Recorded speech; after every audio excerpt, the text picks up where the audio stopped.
ರೈತ ಬಾಂಧವರಿಗೆಲ್ಲ ನಮಸ್ಕಾರ. ನಮ್ಮ ಮುಂಗಾರು ಹಂಗಾಮಿನ ಕರ್ನಾಟಕ ರೈತ ಸುರಕ್ಷಾ ಪ್ರಧಾನಮಂತ್ರಿ ಫಸಲ್ ಬಿಮಾ ಯೋಜನೆ ಪ್ರಾರಂಭ ಆಗಿದೆ. ನಮ್ಮಲ್ಲಿ ಪ್ರಮುಖವಾಗಿ ಉದ್ದು, ಹೆಸರು, ತೊಗರಿ ಈ ಬೆಳೆಗಳಲ್ಲಿ ಮೇಜರ್ ನಮ್ಮಲ್ಲಿ ನೋಂದಣಿ ಆಗ್ತದೆ. Soybean also. ಅದಕ್ಕೆ ಈಗ ನಮ್ಮಲ್ಲಿ ಹೆಸರು, ಉದ್ದು ಬೆಳೆಯುವಂಥ ರೈತ ಬಾಂಧವರಿಗೆ 15ನೇ ಜುಲೈ ಹೆಸರಿಗೆ, ಮಳೆಯಾಶ್ರಿತ ಹೆಸರಿಗೆ 15ನೇ ಜುಲೈ ಲಾಸ್ಟ್ ಡೇಟ್ ಇದೆ. ಇದಕ್ಕೆ ರೈತರು 1 ಎಕರೆಗೆ $293.31 ಕಟ್ಟಬೇಕು. ರೈತರ ವಂತಿಕೆ 2%. ಆನಂತರ ಉದ್ದು ಮಳೆಯಾಶ್ರಿತ 31 ಜುಲೈಗಿದೆ ಕೊನೆ ದಿನಾಂಕ ನೋಂದಣಿಗೆ. $264.11 ಇದೆ ಇದು ಪ್ರತಿ ಎಕರೆಗೆ ರೈತರು ಕಟ್ಟಬೇಕಾಗಿದ್ದು. ತೊಗರಿ ಮಳೆಯಾಶ್ರಿತ 31 ಜುಲೈ ಲಾಸ್ಟ್ ಡೇಟ್ ಇದೆ. ಇದಕ್ಕೆ ರೈತರು ಕಟ್ಟಬೇಕಾಗಿದ್ದು $388.51 ಪ್ರತಿ ಎಕರೆಗೆ. ಆನಂತರ ತೊಗರಿ ನೀರಾವರಿಗೆ 31 ಜುಲೈ ಇದೆ ಲಾಸ್ಟ್ ಡೇಟು. $405 ಪ್ರತಿ ಎಕರೆಗೆ, $405.25 ಪ್ರತಿ ಎಕರೆಗೆ ರೈತ ಬಾಂಧವರು ಇದನ್ನು ಕಟ್ಟಬೇಕು. ಇನ್ನು ಸೋಯಾಬೀನಿಗೆ ಬಂದರೆ, ಸೋಯಾಬೀನ್ ಮಳೆ ಆಶ್ರಿತ 31 ಜುಲೈ ಇದೆ ಲಾಸ್ಟ್ ಡೇಟು.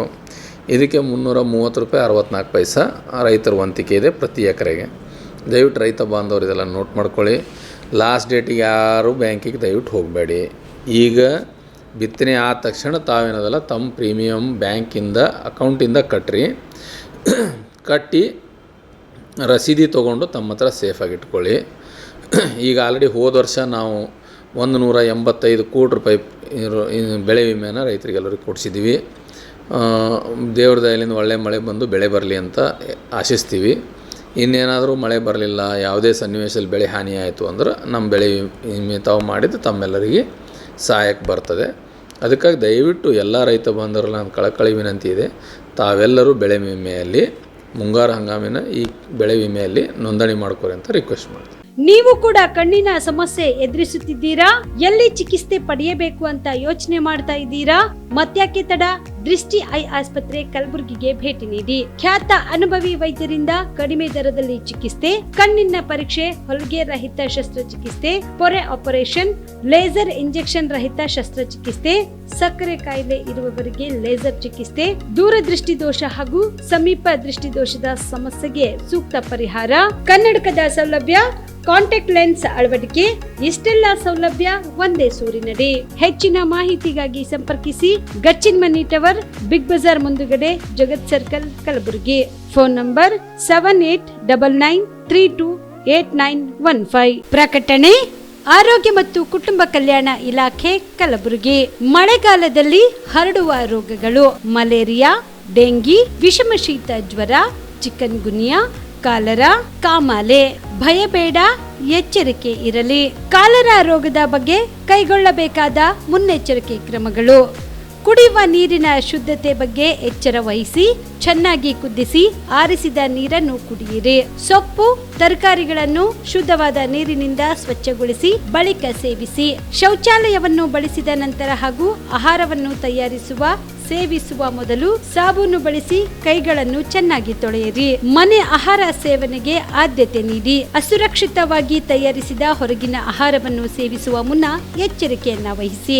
ದೇಹದಲ್ಲಿ ಬಳಲಿಕೆ ಕಂಡು ಬಂದರೆ ORS, ಉಪ್ಪು ಬೆರೆಸಿದ ನಿಂಬೆ ಪಾನಕ, ಹೆಚ್ಚಿನ ಪ್ರಮಾಣದಲ್ಲಿ ನೀರು ಕುಡಿಯಿರಿ. ದೇಹದಲ್ಲಿ ರೋಗ ನಿರೋಧಕ ಶಕ್ತಿ ಬಲಪಡಿಸಲು ಆಹಾರದ ಸಲಹೆಗಳು: ಪ್ರತಿದಿನ ಶುದ್ಧ ಮತ್ತು ತಾಜಾ ಆಹಾರ ಸೇವಿಸುವುದು. ಮಕ್ಕಳಿಗೆ ಪ್ರತಿನಿತ್ಯ ಭೋಜನದ ಬಳಿಕ 2 ಬಾರಿ ಹಾಲು ಸೇವಿಸುವ ಅಭ್ಯಾಸ ಮಾಡಿಸುವುದು. ಮುಚ್ಚಿದ ಪಾತ್ರೆಯಲ್ಲಿ ತರಕಾರಿಗಳನ್ನು ಹೆಚ್ಚು ಮೆತ್ತಗಾಗದಂತೆ ಬೇಯಿಸುವುದು. ಉಪ್ಪು, ಸಕ್ಕರೆ ಹೆಚ್ಚಿರುವ ಆಹಾರವನ್ನು ಸೇವಿಸಬೇಡಿ. ದಿನನಿತ್ಯ ಸುಮಾರು 2 ಲೀಟರ್ ನೀರು ಮತ್ತು ತಾಜಾ ಹಣ್ಣಿನ ರಸ ಸೇವಿಸಿ. ಹಣ್ಣು, ಹಸಿ ತರಕಾರಿ, ಸೊಪ್ಪುಗಳು, ದ್ವಿದಳ ಧಾನ್ಯಗಳು ಹಾಗೂ ರೂಢಿಯಲ್ಲಿ ಇದ್ದರೆ ಮಾಂಸ, ಮೀನು, ಮೊಟ್ಟೆ ಸೇವಿಸುವುದು. ನಿಮ್ಮ ಆರೋಗ್ಯ, ನಿಮ್ಮ ಬದ್ಧತೆ. ಹೆಚ್ಚಿನ ಮಾಹಿತಿ ಹಾಗೂ ಚಿಕಿತ್ಸೆಗಾಗಿ ಹತ್ತಿರದ ಆರೋಗ್ಯ ಕೇಂದ್ರಕ್ಕೆ ಭೇಟಿ ನೀಡಿ.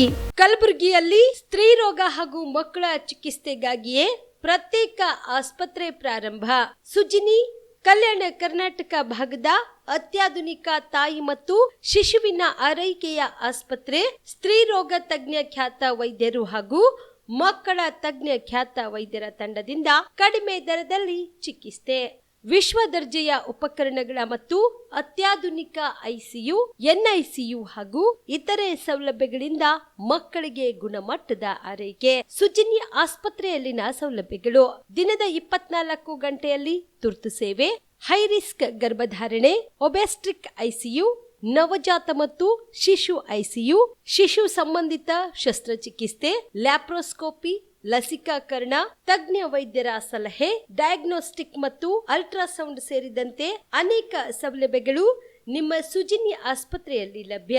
ಹೆಚ್ಚಿನ ಮಾಹಿತಿಗಾಗಿ ಸಂಪರ್ಕಿಸಿ ಸುಜಿನಿ ಆಸ್ಪತ್ರೆ, ಬಿಗ್ ಬಜಾರ್ ಎದುರುಗಡೆಗೆ, ಕಲಬುರಗಿ. ದೂರವಾಣಿ ಸಂಖ್ಯೆ 08472 272727 ಅಥವಾ ಮೊಬೈಲ್ ನಂಬರ್ 9900427814. ಸುಬೇದಾರ್ ಕೇರ್ ಆಸ್ಪತ್ರೆ, ಕಲಬುರಗಿ. ಕಲಬುರಗಿ ನಗರದ ಸೇಡಂ ರಸ್ತೆಯಲ್ಲಿರುವ ಟ್ರಾಮಾ ಎಮರ್ಜೆನ್ಸಿ 24x7 ಸೇವೆ ಲಭ್ಯ. ಅನುಭವಿ ವೈದ್ಯರ ತಂಡದೊಂದಿಗೆ gynaecology, general surgery, general medicine, paediatric, orthopaedic, ENT, laparoscopy surgery, paediatric surgery, neuro surgery, urology, plastic surgery, cardiology, neurology, gastrology, oral and maxillofacial surgery, arthroscopy, keyhole surgery of joint ಸೇರಿದಂತೆ trauma, NICU, ICU, obstetric ICU ಸೌಲಭ್ಯದೊಂದಿಗೆ ಚಿಕಿತ್ಸೆ ನೀಡಲಾಗುವುದು. ಸುಬೇದಾರ್ care ಆಸ್ಪತ್ರೆಯಲ್ಲಿ ದಿನದ 24 ಗಂಟೆ emergency ಚಿಕಿತ್ಸೆ ನೀಡಲಾಗುವುದು. ಹೆಚ್ಚಿನ ಮಾಹಿತಿಗಾಗಿ ಸಂಪರ್ಕಿಸಿ ಸುಬೇದಾರ್ ಕೇರ್ ಆಸ್ಪತ್ರೆ, ಇನ್ಕಮ್ ಟ್ಯಾಕ್ಸ್ ಆಫೀಸ್ ಎದುರುಗಡೆಗೆ, ಸೇಡಂ ರಸ್ತೆ, Kalaburagi. Mobile number 9483517777. Star care multi speciality trauma emergency 24x7 ತುರ್ತು ಚಿಕಿತ್ಸಾ ಸೌಲಭ್ಯವುಳ್ಳ ಆಸ್ಪತ್ರೆ. ಕಲಬುರಗಿ ಜಿಲ್ಲೆಯ ಖ್ಯಾತ ಅನುಭವಿ ವೈದ್ಯ ಡಾಕ್ಟರ್ ಪ್ರಶಾಂತ್ ಮಾಲಿ ಅವರ ನೇತೃತ್ವದಲ್ಲಿ ಅನುಭವಿ ವೈದ್ಯರ ತಂಡದೊಂದಿಗೆ orthopaedic, neuro surgery, general surgery, general medicine, urology, gastro surgery, paediatric, obstetric, gynaecology, cardiology, neurology ಸೇರಿದಂತೆ OPD, IPD, ICU, NICU, ultrasound, 2D echo, laboratory, major OT ಸೌಲಭ್ಯಗಳೊಂದಿಗೆ ಎಲ್ಲ ರೋಗಕ್ಕೂ ಒಂದೇ ಸೂರಿನಡಿ ರಿಯಾಯಿತಿ ದರದಲ್ಲಿ ಸ್ಟಾರ್ ಕೇರ್ ಆಸ್ಪತ್ರೆಯಲ್ಲಿ ದಿನದ 24 ಗಂಟೆ ಎಮರ್ಜೆನ್ಸಿ ಚಿಕಿತ್ಸೆ ನೀಡಲಾಗುವುದು. ಹೆಚ್ಚಿನ ಮಾಹಿತಿಗಾಗಿ ಸಂಪರ್ಕಿಸಿ ಸ್ಟಾರ್ ಕೇರ್ ಮಲ್ಟಿ ಸ್ಪೆಷಾಲಿಟಿ ಆಸ್ಪತ್ರೆ, ಸ್ವಾಭಿಮಾನಿ ಸ್ವದೇಶಿ ಕೇಂದ್ರದ ಮುಂಭಾಗ, ಗುಬ್ಬಿ ಕಾಲನಿ, ಕಲಬುರಗಿ. ಮೊಬೈಲ್ ನಂಬರ್ 9066906614 ಅಥವಾ 8472360239. BM Max ಮಲ್ಟಿ ಸ್ಪೆಷಾಲಿಟಿ ಆಸ್ಪತ್ರೆ, Kalaburagi.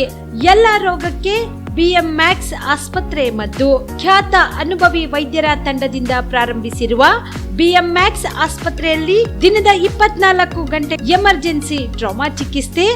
BM Max multi speciality ಆಸ್ಪತ್ರೆಯಲ್ಲಿರುವ ಸೌಲಭ್ಯಗಳು: major operation theatre, minor operation theatre, neuro surgery, laparoscopy surgery, ವ್ಯಾಕ್ಸ್ಯುಲರ್ surgery, plastic surgery, cardiology, oncology, neurology, urology, nephrology, gastrology, paediatric surgery, orthopaedic and trauma, general surgery, general medicine, gynaecology, anaesthesia and critical care, rheumatology, ENT, rheumatology, psychiatrist, AC and non AC, deluxe room, semi special rooms. ಹೆಚ್ಚಿನ ಮಾಹಿತಿಗಾಗಿ ಸಂಪರ್ಕಿಸಿ BM Max multi speciality ಆಸ್ಪತ್ರೆ, ring ರಸ್ತೆ, ಹಗರ್ಗಾ cross, Kalaburagi. Phone number 7090041785.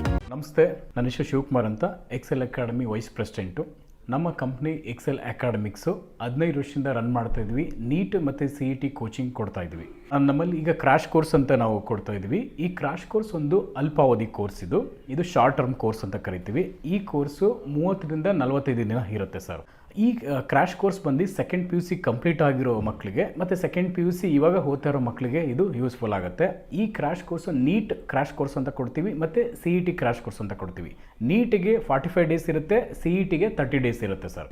ನಮ್ಮ Excel Academics 15 ಇಯರ್ಸಿಂದ ನಾವು run ಮಾಡ್ತಾ ಇದ್ವಿ. 15 ಇಯರ್ಸಲ್ಲಿ number 1 ಫ್ಯಾಕಲ್ಟೀಸಿಂದ ನಾವು ಟೀಚ್ ಮಾಡ್ತಾ ಬರ್ತಾ ಇದ್ದೀವಿ. ಅದರಿಂದ ಸಾವಿರಾರು ಮೆಡಿಕಲ್ ಸೀಟ್ ಸಿಕ್ಕಿದೆ, ಸಾವಿರಾರು ಇಂಜಿನಿಯರಿಂಗ್ ಸೀಟ್ ಸಿಕ್ಕಿದೆ. ಸೊ ಅದಕ್ಕೆ ನಮ್ಮ ಕಡೆಯಿಂದ ಸಕ್ಸಸ್ ರೇಟ್ ಚೆನ್ನಾಗಿರೋದ್ರಿಂದ ನೀವು ಇಲ್ಲಿ ಬಂದರೆ ಖಂಡಿತ ಸಕ್ಸಸ್ ಆಗ್ತೀರಾ ಅಂತ ನಾನು ಭರವಸೆ ಕೊಡ್ಬೋದು. Excel Academy Yelahanka new town, Seshadripuram college road, Bengaluru. ಕಲಬುರಗಿಯ ಮಣ್ಣೂರು ಮಲ್ಟಿ ಸ್ಪೆಷಾಲಿಟಿ ಆಸ್ಪತ್ರೆ ಕಲ್ಯಾಣ ಕರ್ನಾಟಕ ಭಾಗದ ಪ್ರಸಿದ್ಧ ಆಸ್ಪತ್ರೆಗಳಲ್ಲಿ ಒಂದಾಗಿದೆ. ಡಾಕ್ಟರ್ ಫಾರೂಕ್ ಮಣ್ಣೂರು ಸಾರಥ್ಯದಲ್ಲಿ ಅತ್ಯಂತ ಅನುಭವಿ ವೈದ್ಯರಿಂದ ಉತ್ತಮ ಚಿಕಿತ್ಸೆ ನೀಡಲಾಗುತ್ತಿದೆ. ಮಣ್ಣೂರು ಮಲ್ಟಿ ಸ್ಪೆಷಾಲಿಟಿ ಆಸ್ಪತ್ರೆಯಲ್ಲಿ ಸಿಗುವ ಚಿಕಿತ್ಸೆಗಳು: general surgery, laparoscopy surgery, neuro surgery, orthopaedic surgery, plastic surgery, gastro surgery, aqua surgery, gynaecology surgery, general medicine, paediatric, neuro surgery, cardiology, haematology, endocrinology, ENT ಮತ್ತು ophthal, general physician, gynaecology, paediatric, family medicine, urology, nephrology, radiology, dialysis, advance ICU ಮತ್ತು advance OT setup, ಅತ್ಯಾಧುನಿಕ ಸೌಲಭ್ಯವುಳ್ಳ ಕ್ಯಾಸುಲಿಟಿ, ದಿನದ 24 ಗಂಟೆ emergency trauma centre. ಹೆಚ್ಚಿನ ಮಾಹಿತಿಗಾಗಿ ಸಂಪರ್ಕಿಸಿ ಬಾರಾ hills circle, ring ರಸ್ತೆ, ಕಲಬುರಗಿ. Phone number 9538786108. ನಮಸ್ಕಾರ ವೀಕ್ಷಕರೇ, ಆನ್ ಸ್ಪಾಟ್ ನ್ಯೂಸ್ಗೆ ಸ್ವಾಗತ. ನಾನು ಸಂಗೀತ. ರಾಜ್ಯದಲ್ಲಿ ಪೆಟ್ರೋಲ್ ಡೀಸೆಲ್ ಬೆಲೆ ಏರಿಕೆ ಅನಿವಾರ್ಯವಾಗಿದೆ ಎಂದು ಸಚಿವ ಈಶ್ವರ್ ಖಂಡ್ರೆ ಹೇಳಿದರು. ಕಲಬುರಗಿಯಲ್ಲಿ ಸುದ್ದಿಗಾರರೊಂದಿಗೆ ಮಾತನಾಡಿದ ಅವರು, ಬೆಲೆ ಏರಿಕೆ ತೆಲಂಗಾಣ, ಕೇರಳ, ಆಂಧ್ರ ಪ್ರದೇಶಕ್ಕೆ ಹೋಲಿಕೆ ಮಾಡಿ ನೋಡಿದ್ರೆ ನಮ್ಮಲ್ಲಿ ಕಡಿಮೆ ಇದೆ. ಕೇಂದ್ರ ಸರ್ಕಾರದಿಂದ ತಾರತಮ್ಯ ಆಗಿದೆ. ಕೇಂದ್ರ ಸರ್ಕಾರದಿಂದ ನಮಗೆ ಬರಬೇಕಾದ ಅನುದಾನ ಬಂದಿಲ್ಲ. ಬರ ಪರಿಹಾರ ಕೊಡೋದಕ್ಕೂ ಕೇಂದ್ರ ಸರ್ಕಾರ ತಾರತಮ್ಯ ಮಾಡುತ್ತಿದೆ. ಹೀಗಾಗಿ ಸುಪ್ರೀಂ ಕೋರ್ಟ್ಗೆ ಮೊರೆ ಹೋಗಬೇಕಾಯಿತು. ಈಗ ಪೆಟ್ರೋಲ್ ಡೀಸೆಲ್ ಬೆಲೆ ಏರಿಕೆ ಅನಿವಾರ್ಯವಾಗಿದೆ. ಅಂತಾರಾಷ್ಟ್ರೀಯ ಮಟ್ಟದಲ್ಲಿ ಕಚ್ಚಾ ತೈಲ ಬೆಲೆ ಎಷ್ಟಿದೆ? ಕೇಂದ್ರದಲ್ಲಿ ಬಿಜೆಪಿ ಸರ್ಕಾರ ಇದೆ. ಬಿಜೆಪಿಯವರೇ ಹೋಗಿ ಕಡಿಮೆ ಮಾಡಿಕೊಂಡು ಬರಲಿ. ಜನಸಾಮಾನ್ಯರಿಗೆ 52,000 ಕೋಟಿ ಮೀಸಲಿಟ್ಟಿದ್ದೇವೆ ಎಂದರು. ಮುಖ್ಯಮಂತ್ರಿಗಳು ಹೇಳಿಕೆ ಕೊಟ್ಟಿದ್ದಾರೆ, ಯಾವುದೇ ಗ್ಯಾರಂಟಿಗಳು ಬಂದ್ ಮಾಡೋದಿಲ್ಲ, ಮುಂದುವರಿತಾವೆ. ನೋಡಿ, ಆ ವಿಷಯ ಏನಿದೆ, ಪ್ರಕರಣ ಏನಿದೆ, ಅಧ್ಯಯನ ಮಾಡಿಲ್ಲ. ನಾನು ವರದಿ ತರಿಸಿಕೊಂಡು ಅಧ್ಯಯನ ಮಾಡಿ ಇದ್ರ ಬಗ್ಗೆ ಪ್ರತ್ಯೇಕವಾಗಿ ಪ್ರತಿಕ್ರಿಯೆ ಕೊಡ್ತೇನೆ. Thank you. ಅದಕ್ಕೆ ನೋಡಿ, ಈಗ ಬಿಜೆಪಿಯವರು ಪ್ರತಿಯೊಂದರಲ್ಲಿ ರಾಜಕೀಯ ಮಾಡ್ತಾರೆ. ಬಿಜೆಪಿ ಅಲ್ಲ ಸರ್, ಜನಸಾಮಾನ್ಯರು ಅಂತ ಇದ್ದಾರೆ. ಇವರು ನೋಡಿ, ಜನಸಾಮಾನ್ಯರ ಪರ ಆಡಳಿತ ಕೊಡ್ತಾ ಇದ್ದಾರೆ. 52,000 ಕೋಟಿ ರೂಪಾಯಿ ಗ್ಯಾರಂಟಿಗಾಗಿ, ಬಡವರಿಗಾಗಿ ಹೆಚ್ಚಿನ ರೀತಿಯಲ್ಲಿ ಅಭಿವೃದ್ಧಿ ಮಾಡಲಿಕ್ಕೆ ತೆರಿಗೆ ಉಪಯೋಗ ಆಗ್ತದೆ. ಅದಕ್ಕೆ ಅನ್ಯ ರಾಜ್ಯಕ್ಕೆ ಹೋಲಿಕೆ ಮಾಡಿದರೆ ನಮ್ಮ ಪೆಟ್ರೋಲ್ ಮತ್ತು ಡೀಸೆಲ್ ಬೆಲೆ ಇನ್ನೂ ಕಡಿಮೆನೇ ಇದೆ. ಗೋವಾ, ಜಾರ್ಖಂಡ್ ಹೋಲಿಕೆ ಮಾಡಿ ನೀವು. ಜಾರ್ಖಂಡ್, ಗೋವಾ ಕೂಡ ಕಡಿಮೆ ಇದೆ ನೋಡಿ. ಈಗ ನಮ್ಮ ಪಕ್ಕದ ರಾಜ್ಯ ಯಾವ್ದು ಹೇಳಿ? ಅಲ್ಲಲ್ಲ, ಈಗಲಿಂದ ಅಲ್ಲಲ್ಲ, 50 ವರ್ಷದಿಂದ ಬಂದಿಲ್ಲ. ಸೇಮ್ ಇದೆ, ಯಾವಾಗ್ಲೂ ನಮ್ಗಿಂತ ಜಾಸ್ತಿನೇ ಇದೆ ಅಕ್ಕಪಕ್ಕದ ರಾಜ್ಯದಲ್ಲಿ. ಇಲ್ಲ, ಆಗಿಲ್ಲ, ಯಾವಾಗ್ಲೂ ಇಲ್ಲ. ಅರ್ಥ ಮಾಡಿಕೊಳ್ಳಿ. ತೆಗಿರಿ, ಇತಿಹಾಸ ತೆಗಿರಿ, ನೋಡ್ರಿ. ಇದಕ್ಕೆ ಬಹಳ ಅತ್ಯಲ್ಪ ಇವತ್ತು ಬೆಲೆ ಜಾಸ್ತಿ ಮಾಡಿದ್ದೇವೆ ಜನರ ಹಿತದೃಷ್ಟಿಯಿಂದ. ಸೊ ಹೀಗಾಗಿ ರಾಜಕೀಯ ಏನು ಬಿಜೆಪಿ ಮಾಡ್ತಾ ಇದೆ, ಅವ್ರಿಗೆ ಹೇಳಿ, ಮತ್ತೆ ಕೇಂದ್ರಕ್ಕೆ ಹೋಗಿ ಹೇಳಿ, ಎಕ್ಸೈಸ್ ಡ್ಯೂಟಿ ಮೇಲೆ ಕಡಿಮೆ ಮಾಡಿ ಕೇಂದ್ರಕ್ಕೆ ದುಡ್ಡು ಹೋಗ್ತದೆ ಅಂತ ಹೇಳಿ ಬಿಜೆಪಿಯವರು ಯಾಕೆ ಹೇಳ್ತಾ ಇಲ್ಲ? ಅವರೇ ಮಾಡಿದಾರಲ್ಲ. ಅಂತಾರಾಷ್ಟ್ರೀಯ ಮಟ್ಟದಲ್ಲಿ ಕಚ್ಚಾ ತೈಲ ಬೆಲೆ ಎಷ್ಟಿದೆ, ಅದಕ್ಕೆ ಹೋಲಿಕೆ ಮಾಡಿದಾಗ ಕೇಂದ್ರದಲ್ಲಿ UPA ಸರ್ಕಾರ ಇದ್ದಾಗ ಎಷ್ಟಿತ್ತು ಪೆಟ್ರೋಲ್ ಡೀಸೆಲ್ ಬೆಲೆ? ಇದಕ್ಕಿಂತ ಕಡಿಮೆ ಇದ್ದಿಲ್ವಾ? ಗ್ಯಾಸ್ ಸಿಲಿಂಡರ್ ಬೆಲೆ ಅವಾಗ ಏನಿತ್ತು? 400 ರೂಪಾಯಿ ಇತ್ತು. 1,100 ರೂಪಾಯಿ ಮಾಡಿದಾರಲ್ಲ. ಅವ್ರ ವಿರುದ್ಧ ಯಾಕೆ ಹೋರಾಟ ಮಾಡಲ್ಲ? ಇರಲಿ, ಬೀದಿಗಳಿರಲಿ, ಅವ್ರದೇ ಸರ್ಕಾರದ ಕೇಂದ್ರದಲ್ಲಿ ಹೋಗಿ ಗ್ಯಾಸ್ ಸಿಲಿಂಡರ್ ಬೆಲೆ ಕಡಿಮೆ ಮಾಡ್ಕೊಂಡು ಬರಲಿ. ಪೆಟ್ರೋಲ್ ಡೀಸೆಲ್ ಮೇಲೆ ಇದ್ದಂತ ಏನು ಕೇಂದ್ರದ ಸುಂಕ ಇದೆ, ಆ ಸುಂಕ ಕಡಿಮೆ ಮಾಡಲಿ. ರಾಜ್ಯ ಸರ್ಕಾರ ಪೆಟ್ರೋಲ್ ಡೀಸೆಲ್ ದರ ಏರಿಕೆ ವಿಚಾರ ಈ ಬಗ್ಗೆ ಮುಖ್ಯಮಂತ್ರಿಗಳ ಜೊತೆ ನಾನು ಮಾತನಾಡುತ್ತೇನೆ ಎಂದು ಮುಖ್ಯಮಂತ್ರಿಗಳ ಸಲಹೆಗಾರರು ಹಾಗೂ ಶಾಸಕ BR ಪಾಟೀಲ್ ಹೇಳಿದರು. ಕಲಬುರಗಿಯಲ್ಲಿ ಸುದ್ದಿಗಾರರೊಂದಿಗೆ ಮಾತನಾಡಿದ ಅವರು, ಇಡೀ ದೇಶದಲ್ಲಿ ಪೆಟ್ರೋಲ್ ಡೀಸೆಲ್ ಬೆಲೆ ಏರಿಕೆ ಆದಾಗ ಚರ್ಚೆ ಆಗಿಲ್ಲ. ಮೋದಿ ಸರ್ಕಾರ ಏನು ಕಡಿಮೆ ಮಾಡಿಲ್ಲ. ಮೋದಿ ಸರ್ಕಾರ ಜಾಸ್ತಿ ಮಾಡಿರೋದ್ರ ಬಗ್ಗೆ ಚರ್ಚೆ ಆಗಬೇಕು ಎಂದು ಹೇಳುವ ಮೂಲಕ ಪೆಟ್ರೋಲ್ ಡೀಸೆಲ್ ದರ ಏರಿಕೆಯನ್ನ BR ಪಾಟೀಲ್ ಸಮರ್ಥಿಸಿಕೊಂಡರು. ಇದರ ಬಗ್ಗೆ ನಾನು ಮುಖ್ಯಮಂತ್ರಿಯವರೊಂದಿಗೆ ಚರ್ಚೆ ಮಾಡುತ್ತೇನೆ ಎಂದರು. ಈಗಾಗಲೇ ಮೋದಿ ಸರ್ಕಾರ ಏನು ಕಡಿಮೆ ಜಾಸ್ತಿ ಮಾಡಿಲ್ಲ ಪೆಟ್ರೋಲು ಡೀಸೆಲು, ಅದ್ರ ಬಗ್ಗೆನೂ ಕೂಡ ಚರ್ಚೆ ಆಗಬೇಕಲ್ಲ, ಅದ್ರ ಬಗ್ಗೆನೂ ಕೂಡ ಚರ್ಚೆ ಆಗಬೇಕು. ಇಡೀ ದೇಶದಲ್ಲಿ ಇದನ್ನು ಪೆಟ್ರೋಲು ಮತ್ತು ಡೀಸೆಲ್ ಬೆಲೆನ ಜಾಸ್ತಿ ಮಾಡಿದ್ರು, ಅವಾಗ ಚರ್ಚೆ ಆಗಿಲ್ಲ. ಇದು ಮುಖ್ಯಮಂತ್ರಿಗಳು ಹತ್ರ ಮಾತಾಡ್ತೀನಿ. ಎಲ್ಲ ಸರ್ಕಾರಗಳು ಹಂಗೆ ಮಾಡ್ತಾರೆ, ಎಲ್ಲ ಪಕ್ಷಗಳು ಹಂಗೆ ಮಾಡ್ತಾರೆ, ಜನರು ಆಕ್ರೋಶರಾಗ್ತಾರೆ. ಆರಂಭದಲ್ಲಿ ಚುನಾವಣೆ ಸಂದರ್ಭದಲ್ಲಿ ಕಮ್ಮಿ ಆಗಿತ್ತು, ಈಗ ಮತ್ತೆ ಜಾಸ್ತಿ ಬೊಮ್ಮಾಯಿ ಸರ್ಕಾರ ತಂದಿರುವ ಜನವಿರೋಧಿ ಕಾನೂನನ್ನು ಹಿಂಪಡೆಯುವ ಕುರಿತು ರಾಜ್ಯ ಚುನಾವಣೆಗೂ ಮುನ್ನ ನೀಡಿದ ಭರವಸೆಗಳನ್ನು ಈಡೇರಿಸುವಲ್ಲಿ ಕರ್ನಾಟಕ ಕಾಂಗ್ರೆಸ್ ಸರ್ಕಾರ ಸಂಪೂರ್ಣ ವಿಫಲವಾಗಿದೆ ಎಂದು ಎಸ್ಡಿಪಿಐ ಪಕ್ಷದ ನಾಯಕರು ಆರೋಪಿಸಿದರು.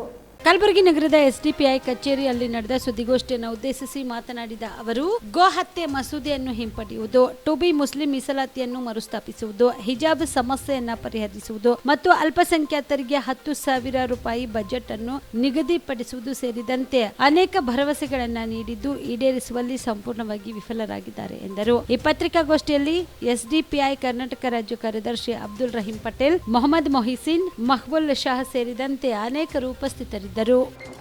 देखिए, सरकार ने तो बड़े बड़े वादे किए, बड़ी बड़ी हाँ की, लेकिन आज जो हमारे रियासत कर्नाटक के अंदर के जो हालत है, काउ विजिलेंटीज़ रहंदे या कोई दल वल रहंदे, उनको बहुत तकवीत मिली है.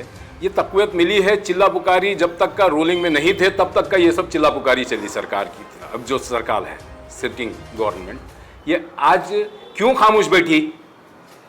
क्या इनको अवाम के बारे में या जो लोगों ने मैंडेट दिया है इनको कि शांति भंग हो रही है, कर्नाटक राज्य के अंदर जिस तरह का माहौल बना करके रखा गया था, क्या इस तरह के माहौल से क्या ये कर्नाटक को ऊपर लाया जा सकता? ये सोच करके जब अवाम ने मैंडेट दिया इनको, सरकार बनाने का इनको मौका दिया, तो सरकार की जिम्मेदारी है. आपने मैनिफेस्टो में बहुत सारी चीजें लिखी, लेकिन कम से कम वो गारंटीज से जरा बाहर आइए. वो गारंटीज आपकी वोटर्स को रुझा नहीं सकती, वो गारंटीज अवाम को कोई बेनिफिट दे नहीं सकती, वो गारंटीज किसानों को कोई फायदा नहीं पहुंचा रही, वो गारंटीज दलितों को कोई फायदा नहीं पहुंचा रही, वो गारंटीज मुसलमानों को कोई खास फायदा नहीं पहुंचा रही. जबकि एक फेस्टिवल जैसे माहौल के अंदर फार्मर्स अपनी जगह परेशान हैं, उनके बूढ़े जानवरों के ताल्लुक से या बकरा गाय भैंस के ताल्लुक से, तो उनके ताल्लुक से क्या गवर्नमेंट पॉलिसी लाई है? कोई पॉलिसी नहीं है. अब तक उन्होंने सिर्फ मैनिफेस्टो के अंदर जो बताया है बस बताया ही है. हाँ, 5 गारंटी को लेकर के उन्होंने स्टेट की इलेक्शंस को, असेंबली इलेक्शंस को आगे बढ़ाया, विन करके सरकार बनाई. उसके साथ साथ 5 गारंटीज को लेकर के आंध्रा तेलंगाना के अंदर वावेला खड़ा किया गया, हत्ता के national level central government form करने के लिए भी इन्होंने जद्दोजहद की. तो मैं ये पूछना चाहता हूं, ये 5 गारंटीज से लोगों ने मैंडेट नहीं दिया है. 5 गारंटीज तो एक अपनी जगह है, लेकिन ये फार्मर्स जो मेजॉरिटी है इस देश की बैकबोन जिसे कहा जाता है इकोनॉमिकल बैकबोन, उसके लिए क्या कर रहे हैं? और ये जो माइनॉरिटीज जो पहले भी परेशान थे बीजेपी की सरकार में, अब जो सेकुलर गवर्नमेंट जिसको हम समझ रहे हैं, वो सेकुलर गवर्नमेंट के अंदर भी अगर परेशान है तो मतलब मुझे समझ में नहीं आता है कि गवर्नमेंट के लिए मैंडेट देने वाले अवाम क्या करेगी, अब किसके पास जाएगी? क्या एडमिनिस्ट्रेशन के पास जाने के बाद इसके सोल्यूशन है? नहीं है. इन्होंने बड़े बड़े वादे किए और इन्होंने यहां तक के कहा था कि हम फर्स्ट कैबिनेट के अंदर एंटी पीपल पॉलिसीज को हम उसके खिलाफ ये करेंगे. तो कैबिनेट, कितने कैबिनेट चाहिए? कब तक का ये चलेगा? मैं बिलखुसूस कर्नाटक सरकार, सिद्धरामैया सरकार से मैं मुतालबा करता हूं कि जो आपने वादे किए थे मैनिफेस्टो के अंदर, उसको आज तक आपने पूरा नहीं किया. आप पूरा करने के लिए चला जाए. और मैं रिक्वेस्ट करता हूं कि ईद को, ये फेस्टिवल मनाने का मौका दिया जाए, ना कि कोई पकड़ धकड़ हरासमेंट करके मेंटली फिजिकली हरासमेंट करने का मौका दिया जाए और इस राज्य की शांति को भंग ना किया जाए. मैं ये मुतालबा करता हूँ. और ये भी अवामुन्नास से भी मैं मुतालबा करता हूँ कि आप अमन व शांति को मेंटेन करने के लिए, साफ सुथराई को मेंटेन करने के लिए आप जिम्मेदार हैं. आप लोग भी अपनी जिम्मेदारी निभाएं. बिलखुसूस मुसलमानों से मैं मुतालबा करता हूँ कि आप लोग सफाई सुथराई मेंटेन करें. और कॉरपोरेशन से भी मैं मुतालबा करता हूँ कि आप लोग भी अपनी जिम्मेदारी से अगर काम करेंगे तो ये जो गुलबर्गा डिस्ट्रिक्ट जो ಮಂಡ್ಯದಲ್ಲಿ ಕೇಂದ್ರ ಸಚಿವ ಎಚ್ ಡಿ ಕುಮಾರಸ್ವಾಮಿ ಹೇಳಿಕೆ ನೀಡಿ ಮದ್ಯ ಮಾರಾಟದಲ್ಲಿ ಬೆಲೆ ಏರಿಕೆ ಮಾಡಿದ್ದಾಯಿತು, ಸ್ಟ್ಯಾಂಪ್ ಡ್ಯೂಟಿಯಲ್ಲಿ ಹೆಚ್ಚಳ ಮಾಡಿದ್ದಾಯಿತು, 5 ಗ್ಯಾರಂಟಿಗಾಗಿ ಪೆಟ್ರೋಲ್ ದರ ಹೆಚ್ಚಳ ಮಾಡಿದ್ದಾರೆ ಎಂದು ಕೇಂದ್ರ ಸಚಿವ ಎಚ್ ಡಿ ಕುಮಾರಸ್ವಾಮಿ ಸರ್ಕಾರದ ವಿರುದ್ಧ ಕಿಡಿಕಾರಿದರು. ಪೆಟ್ರೋಲ್ ಡೀಸೆಲ್ ಬೆಲೆ ಏರಿಕೆ ವಿಚಾರ ಮಂಡ್ಯದಲ್ಲಿ ಸುದ್ದಿಗಾರರೊಂದಿಗೆ ಮಾತನಾಡಿದ ಅವರು, 2,000 ಕೊಡಬೇಕು, ಜನಸಾಮಾನ್ಯರ ವಿರುದ್ಧ ಸರ್ಕಾರ, ಟ್ರಾನ್ಸ್ಪೋರ್ಟ್ ಮೇಲೆ ಹೊಡೆತ ಬೀಳುತ್ತಿದೆ, ರೈತರಿಗೆ ತೊಂದರೆ ಆಗುತ್ತಿದೆ, ಬಡವರ ಕಿಸೆಗೆ ಕೈ ಹಾಕುತ್ತಿದ್ದಾರೆ. ಕೇಂದ್ರದ ಬಗ್ಗೆ ಹಿಂದೆ ಮಾತನಾಡಿದರು. ಜನರೇ ತೀರ್ಮಾನ ಮಾಡುತ್ತಾರೆ. ಜನರ ತೆರಿಗೆ ಹಣವನ್ನು ದುರ್ಬಳಕೆ ಮಾಡುವುದನ್ನ ತಡೆಗಟ್ಟದೆ ಈ ಸರ್ಕಾರ ಕೂತಿದೆ. ರಾಜ್ಯದ ಜನರ ದುಡ್ಡು ಯಾವ ಇಲಾಖೆಯಲ್ಲಿ ಎಷ್ಟು ದೋಚಿದ್ದಾರೋ, ಎಷ್ಟು ದಿನ ಈ ಆಟ ನಡೆಸುತ್ತಾರೋ, ಎಷ್ಟು ದಿನ ಆಟ ಆಡ್ತೀರೋ, ಇನ್ನು 15 ದಿನ ಆದ ಮೇಲೆ ಏನಾಗುತ್ತೋ, ಹಣ ವಾಪಸ್ ಬರುತ್ತೋ ಇಲ್ವೋ ಎಂದರು. ಈಗ ₹3 ಡೀಸೆಲ್ ಬೆಲೆ, ಸೆಸ್ಸು 3.90 ಸೆಸ್ಸಿಗೆ, ₹1 ಪೆಟ್ರೋಲ್ಗೆ ಸೆಸ್ಸು, ₹3 ಪೆಟ್ರೋಲು 3, ಇದು 3, ಇದು ಯಾರು ಹೊರೆ ಆಗುತ್ತೆ? ರಾಜ್ಯ ಸರ್ಕಾರಕ್ಕೆ ಹೊರೆನಾ, ಸಾರ್ವಜನಿಕರಿಗಲ್ವಾ? ಈಗಾಗಲೇ ಮದ್ಯ ಮಾರಾಟದಲ್ಲಿ ಜನಸಾಮಾನ್ಯರ ಮೇಲೆ ಹೊರೆ ಹಾಕಾಯಿತು, ಸ್ಟ್ಯಾಂಪ್ಸ್ ಆ್ಯಂಡ್ ರಿಜಿಸ್ಟ್ರೇಷನಲ್ಲಿ ಹೊರೆ ಹಾಕಾಯಿತು, ಗೈಡ್ಲೈನ್ಸ್ ವ್ಯಾಲ್ಯೂ ಜಾಸ್ತಿ ಮಾಡಾಯಿತು. ಈಗ ಇಲ್ಲಿ ಸೆಸ್ನ ಇವತ್ತು ಇಷ್ಟು ದೊಡ್ಡ ಮಟ್ಟದಲ್ಲಿ ಬಹುಶಃ ತೀರ್ಮಾನ ಫಸ್ಟ್ ಟೈಮ್ ರಾಜ್ಯದಲ್ಲಾಗಿರೋದು. ಅಂದರೆ ಅವರ 5 ಗ್ಯಾರಂಟಿ ಕಾರ್ಯಕ್ರಮಕ್ಕೆ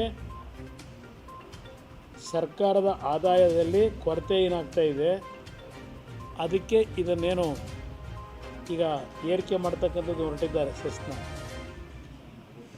ಇದು ಜನಸಾಮಾನ್ಯರ ವಿರೋಧಿ ಸರ್ಕಾರ ಅಂತಕ್ಕಂಥದ್ದು ನೀವು ಅರ್ಥ ಮಾಡ್ಕೋಬೋದು. ನನ್ನ ಅಭಿಪ್ರಾಯದಲ್ಲಿ ಡೀಸೆಲ್ ಬೆಲೆ ಏರಿಕೆ ಜಾಸ್ತಿ ಆದರೆ ಟ್ರಾನ್ಸ್ಪೋರ್ಟೇಷನ್ ಮೇಲೆ ಆಗ್ತಕ್ಕಂಥ ಪರಿಣಾಮ ಏನು, ಅದರ ಮೇಲೆ ಆಗ್ತಕ್ಕಂಥ ಅವರ ಬೆಲೆ ಏರಿಕೆ ಇದೆಯಲ್ಲ, ಟ್ರಾನ್ಸ್ಪೋರ್ಟೇಷನ್ಗೆ ರೇಟ್ ರೈಸ್ ಮಾಡೋದು, ಬಾಡಿಗೆ, ಅದರ ಹೊಡೆತ ರೈತರ ಮೇಲೆ ಎಷ್ಟು ಬೀಳುತ್ತೆ, ಇದೆಲ್ಲ ಚೈನ್ ಲಿಂಕ್ ಇದೆ. ಈ ಸರ್ಕಾರ 2 ವೀಲರ್ಸ್ ಅದೆಲ್ಲ ಭಾಳ ವಿಷಯ ಚರ್ಚೆ ಮಾಡ್ಬೋದು. ಈ ತೀರ್ಮಾನ ಮಾಡಿರ್ತಕ್ಕಂಥದ್ದು ಜನವಿರೋಧಿ ನೀತಿ. ಒಂದು, ಆ 5 ಗ್ಯಾರಂಟಿ ಕೊಡ್ತೀವಿ ಬಡವರಿಗೋಸ್ಕರ ಅಂತ ಏನು ಹೇಳ್ತಾರೆ, ಅದೇ ಬಡವರ ಜೋಬಿಗೆ ಕಿಸೆಗೆ ಕೈ ಹಾಕ್ತಾ ಇದ್ದಾರಷ್ಟೇ. ಅವ್ರು ಸಮರ್ಥನೆ ಮಾಡ್ಕೊಳ್ಳೇಬೇಕಲ್ಲ, ವಿರೋಧ ಮಾಡೋಕ್ಕಾಗತ್ತಾ? ಅಷ್ಟೇ. ಅದಕ್ಕೇನೆ ಹಂಗಿದ್ರೆ ಇವರೇನು ಕೊಡೋದು ಗ್ಯಾರಂಟಿ? ಜನಗಳ ತಲೆ ಹೊಡೋದು, ಬಡವರು ಜೋಬಿಗೆ ಕೈ ಹಾಕಿ ಇವ್ರತ ದುಡ್ಡು ವಸೂಲಿ ಮಾಡ್ಕೊಂಡು ಇವ್ರು ಕೊಡೋದೇನಿದೆ ಗ್ಯಾರಂಟಿ?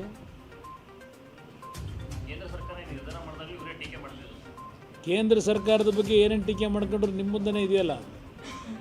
ಅದರಿಂದ ಇದೆಲ್ಲ ಒಂದು ನಿಮಿಷ, ನಾನು ಇದು ಇವತ್ತಿನ ವಿಷಯದಲ್ಲಿ ರಾಜ್ಯ ಸರ್ಕಾರದ ತೀರ್ಮಾನದ ಬಗ್ಗೆ ಜನಕ್ಕೆ ಅರ್ಥ ಆಗ್ತದೆ, ಸ್ವಲ್ಪ ಸಮಯ ಬೇಕಷ್ಟೆ. ಜನವೇ ತೀರ್ಮಾನ ಮಾಡ್ತಾರೆ ಈಗ ಇವೆಲ್ಲ ವಿಷಯಗಳ ಮೇಲೆ. ಅದಷ್ಟೇ ಅಲ್ಲ, ಈ ಸರ್ಕಾರ ಜನತೆಯ ತೆರಿಗೆ ಹಣವನ್ನು ದುರ್ಬಳಕೆ ಆಗ್ತಕ್ಕಂಥದ್ದನ್ನು ತಡೆಗಟ್ಟಿದೆ. ದುಡ್ಡನ್ನು ಒಂದು ಕಡೆ ಲೂಟಿ ನಡೀತಾ ಇದೆ. ಈಗಾಗಲೇ ನೀವೇ ತೋರಿಸ್ತಾ ಇದ್ದೀರಿ. ಅದು ಯಾವುದೋ ಒಂದು ವಾಲ್ಮೀಕಿ ಅಭಿವೃದ್ಧಿ ನಿಗಮ 87 ಕೋಟಿ, ಅದು ಯಾವುದೋ ಮದ್ಯದ ಅಂಗಡಿ ಮಾಲೀಕನೂ ಹೋಗೈತಂತೆ, ಮತ್ತಿನ ಯಾರೋ ಪೆಟ್ರೋಲ್ ಬಂಕ್ನಾನು ಹೋಗೈತಂತೆ. ಇದೇನೋ ಏನೋ ನೀವೇ ಹೇಳ್ಕೊಂಡಿದ್ದೀರಲ್ಲ, ದುಡ್ಡು ಹೋಗಿರೋದು ಸರ್ಕಾರದ, ರಾಜ್ಯದ ಜನತೆ ದುಡ್ಡಿದು. ಇವತ್ತು ನಿಮ್ಮ ಎಚ್ ಕೆ ಪಾಟೀಲ್ರು ಏನು ಹೇಳೋರೆ, ಅವರ ಪ್ರವಾಸೋದ್ಯಮ ಇಲಾಖೆಯಲ್ಲಿ ಯಾವ ಬೋರ್ಡ್ ಕಾರ್ಪೊರೇಷನ್ ಇದ್ದಾವೆ, ಎಲ್ಲೆಲ್ಲಿ ದುಡ್ಡು ತಗೊಂಡೋಗಿ ಪ್ರೈವೇಟಲ್ಲಿ ಇಟ್ಟಿದ್ದೀರಿ, ಅದೆಲ್ಲವನ್ನು ವಾಪಸ್ ತರಬೇಕು ಅಂತ ಈಗೇನು ಅವರು ಒಂದು ಹೇಳಿಕೆ ಕೊಟ್ಟವ್ರೆ. ಇವೆಲ್ಲ ನೀವು ತೆಗೆದುಬಿಟ್ರೆ ಯಾವ್ಯಾವ ಇಲಾಖೆಯಲ್ಲಿ ಎಷ್ಟೆಷ್ಟು ದೋಚವರು, ಈ ರೀತಿ ದೋಚ್ಕೊಂಡು ಮತ್ತೆ ಜನಗಳ ಮೇಲೆ ತೆರಿಗೆ ವಿಧಿಸ್ಕೊಂಡು ಎಷ್ಟು ದಿವಸ ಈ ಆಟ ಆಡ್ತೀರಿ? ಇದನ್ನು ಕೇಳಲಿಕ್ಕೆ ಬಯಸ್ತೀನಿ ಅವರಿಗೆ. ಅಧಿಕಾರಿ ಅಕೌಂಟಲ್ಲಿ 3.5 ಕೋಟಿ, ಇನ್ನೊಂದು 15 ದಿವಸ ಹೋದ್ರೆ ಇವೆಲ್ಲ ಮುಚ್ಚ ಹೋಯ್ತವೆ, ದುಡ್ಡು ಬರ್ತದೋ ಇಲ್ಲೋ ಗೊತ್ತಿಲ್ಲ ವಾಪಸ್ಸು. ಚಿತ್ತಾಪುರ ಪಟ್ಟಣದ ಪೊಲೀಸ್ ಠಾಣಾ ಆವರಣದಲ್ಲಿ ಡಿವೈಎಸ್ಪಿ ಶಂಕರ್ ಗೌಡ ಪಾಟೀಲ್ ಅವರ ಅಧ್ಯಕ್ಷತೆಯಲ್ಲಿ ಬಕ್ರೀದ್ ಹಬ್ಬದ ಪ್ರಯುಕ್ತ ಶಾಂತಿ ಸಭೆ ಹಮ್ಮಿಕೊಳ್ಳಲಾಗಿತ್ತು. ಸಭೆಯನ್ನು ಉದ್ದೇಶಿಸಿ ಮಾತನಾಡಿದ ಅವರು, ಮುಸ್ಲಿಂ ಧರ್ಮದ ತ್ಯಾಗ ಬಲಿದಾನದ ಪ್ರತೀಕವಾಗಿರುವ ಬಕ್ರೀದ್ ಹಬ್ಬವನ್ನು ಸಹೋದರತ್ವ ಭಾವನೆಯಿಂದ ಆಚರಿಸುವ ಮೂಲಕ ಹಬ್ಬದ ಮೆರುಗು ಹೆಚ್ಚಿಸಬೇಕು ಎಂದರು.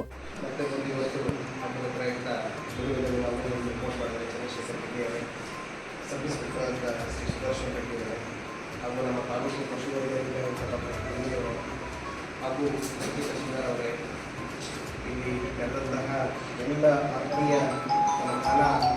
ನಮ್ಮ ಠಾಣೆಯ ಸಹೃದಯಿ ಹಿತೇಶಿ ಬಂಧುಗಳು, ಶಾಶ್ವತ ಸಹೃದಯಿ ಹಿತೇಶಿ ಬಂಧುಗಳು. ಯಾಕಂದರೆ ಚಿತ್ತಾಪುರದಲ್ಲಿ ನಾನು ನಮ್ಮ ಉತ್ತರ ಪಶ್ಚಿಮ ಹೇಳಿದಂಗೆ ಎಷ್ಟು ಸರ್ವಿಸ್ ಮಾಡ್ತೀವಿ ಅಷ್ಟು ಖುಷಿಯಾಗುತ್ತೆ, ಸ್ಯಾಟಿಸ್ಫ್ಯಾಕ್ಷನ್ ಇರಬೇಕು. ಅವಾಗ ನೌಕರಿ ಮಾಡಿದಲ್ಲಿ ಸಂತೃಪ್ತಿ ಅನ್ನೋದು ಇರಬೇಕು.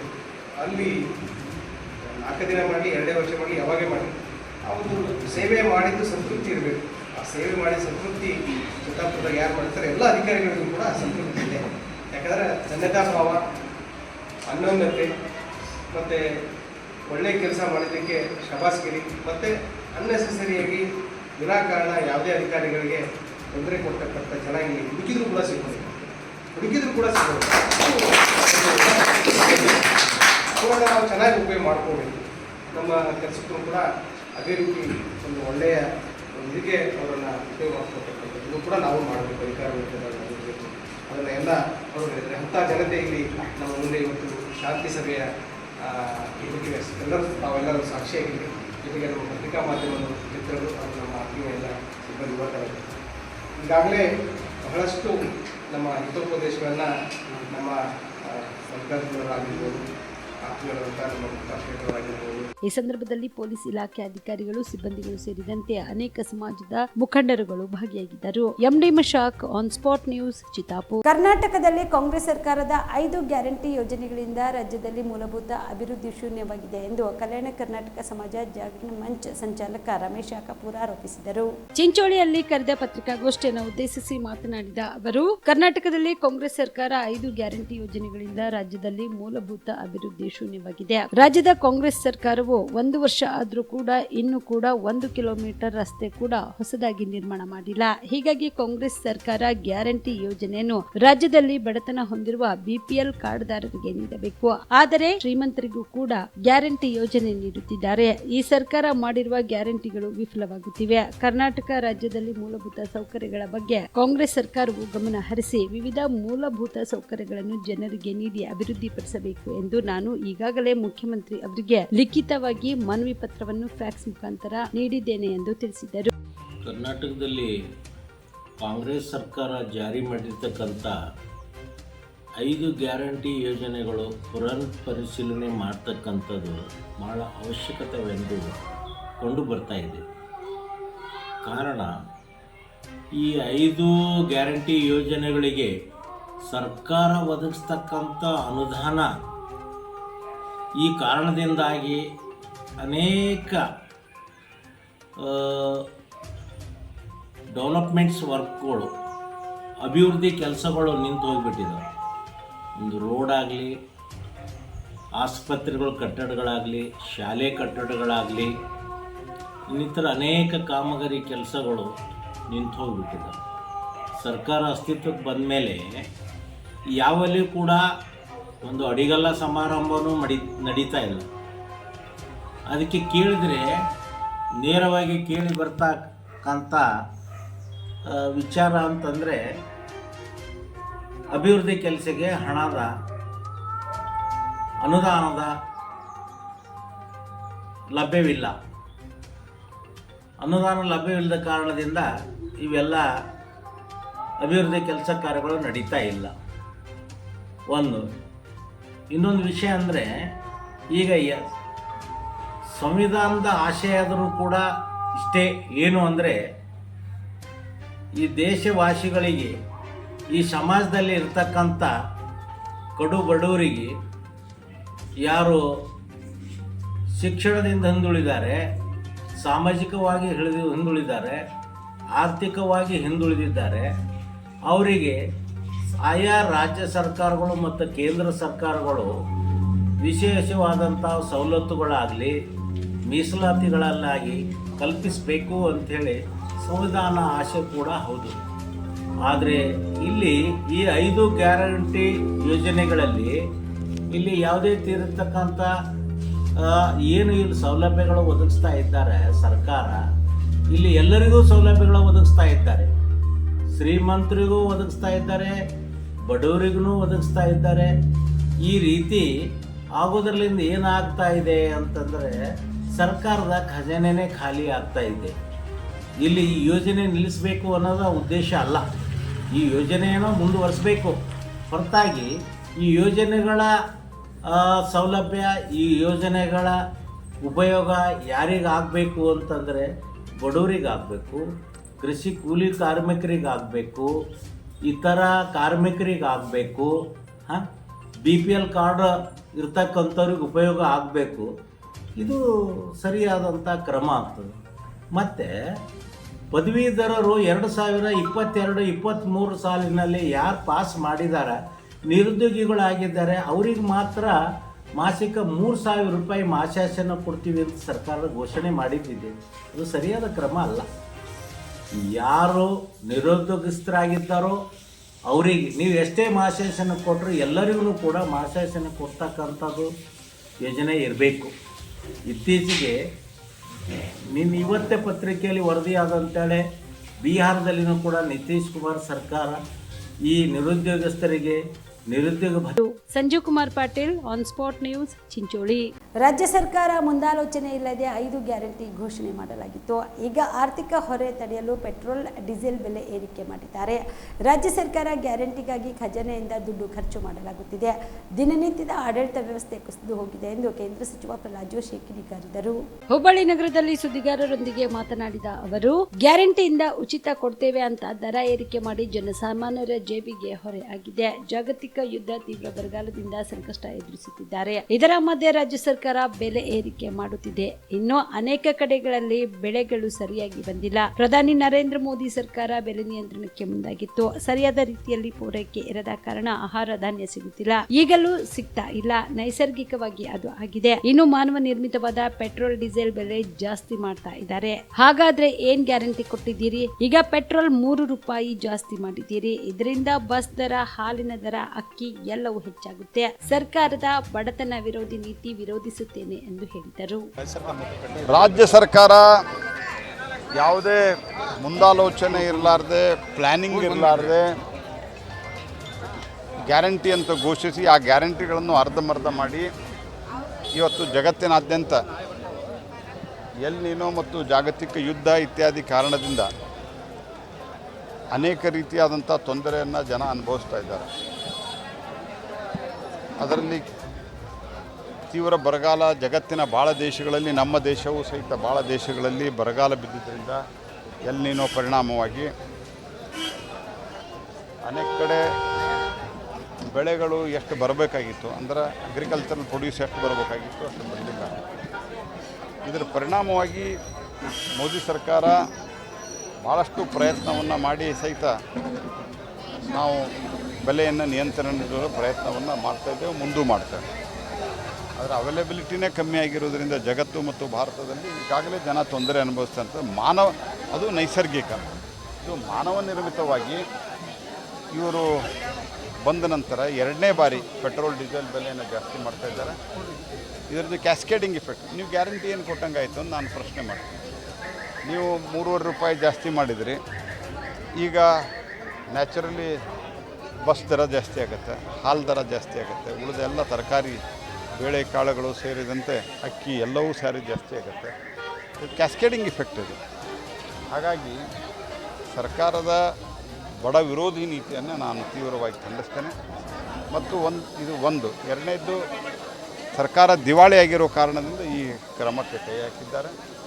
ಮತ್ತು ಇದರ ಜೊತೆಗೆ ಇನ್ನೊಂದು ಸಂಗತಿ ನಾನು ಹೇಳೋದೇನಂತಂದ್ರೆ, ಕರ್ನಾಟಕದಲ್ಲಿ ಇವರು ಎಷ್ಟೇ ಗ್ಯಾರಂಟಿ ಅಂತ ಬಡ್ಕೊಂಡ್ರು ಸಹಿತ ಜನ ಇವರನ್ನು ತಿರಸ್ಕಾರ ಮಾಡ್ಯಾರ ಮೊನ್ನಿನ ಚುನಾವಣೆಯಲ್ಲಿ. ಹಾಗಾಗಿ ಜನರ ಮೇಲೆ ದ್ವೇಷ ಸಾಧಿಸುವಂಥ ಕಾರಣದಿಂದಲೂ ಇದನ್ನು ಮಾಡಿದ್ದಾರೆ. ಇದೊಂದು ಬಡ ವಿರೋಧಿ, ಜನರನ್ನ ಒಂದು ಕೈಯಿಂದ ಕೊಟ್ಟು ಇನ್ನೊಂದು ಕೈಯಿಂದ ಕಿತ್ತುಕೊಳ್ಳುವಂಥ ಸರ್ಕಾರ ಜನರ ಗಾಯದ ಮೇಲೆ ಬರೆ ಎಳೆದಿದೆ. ಇಡೀ ದೇಶದಲ್ಲಿಯೇ ಡೀಸೆಲ್ ಮತ್ತು ಪೆಟ್ರೋಲ್ ಬೆಲೆ ಕರ್ನಾಟಕದಲ್ಲಿ ಜಾಸ್ತಿ ಆಗಿದೆ, ಇಡೀ ದೇಶದಲ್ಲಿಯೇ. ಮತ್ತು ಈ ಟ್ಯಾಕ್ಸನ್ನು ಕರ್ನಾಟಕ ಸರ್ಕಾರ ತಕ್ಷಣ ಹಿಂತಕ್ಕೋಬೇಕು ಅನ್ನುವಂಥ ಆಗ್ರಹವನ್ನು ಮಾಡ್ತೀನಿ. ಹಿಂದೆ ಕೇಂದ್ರ ಸರ್ಕಾರದ ಬೆಲೆ ಏರಿಕೆ ವಿರುದ್ಧ ಇದೇ ಮುಖ್ಯಮಂತ್ರಿ ಉಪಮುಖ್ಯಮಂತ್ರಿಗಳು ಬೀದಿಗೆ ಬಂದು ಹೋರಾಟ ಮಾಡಿದ್ರು. ಈಗ ಯಾವ ನೈತಿಕತೆ ಇದೆ? ಅಲ್ಲ, ಅವರು ಆವಾಗ ಒಂದು ವೆಹಿಕಲನ್ನು ಇಟ್ಕೊಂಡು ಶವರ್ ರೀತಿಯಲ್ಲಿ ಮೆರವಣಿಗೆ ಮಾಡಿದ್ರು. ಈಗ ಕಾಂಗ್ರೆಸ್ ಸರ್ಕಾರದ ಮತ್ತು ಕಾಂಗ್ರೆಸ್ ಪಾರ್ಟಿಯ ಶವ ಮೆರವಣಿಗೆಯನ್ನು ನಾವು ಮಾಡಬೇಕಾಗತ್ತೆ. ನಾವು ಇದನ್ನು ಹೋರಾಟ ಮಾಡ್ತೀವಿ, ತಕ್ಷಣ ಹಿಂತಕ್ಕೋಬೇಕಂತ ಆಗ್ರಹಿಸ್ತೀವಿ. ಹೌದು, ಅದು ಪ್ರತಿಭಟನೆಯನ್ನು ತೀವ್ರವಾಗಿ ಮಾಡ್ತೀವಿ. ಎಲ್ಲ ಕಡೆ ಪ್ರತಿಭಟನೆಯನ್ನು ಮಾಡ್ತೀವಿ, ಇಡೀ ರಾಜ್ಯಾದ್ಯಂತ.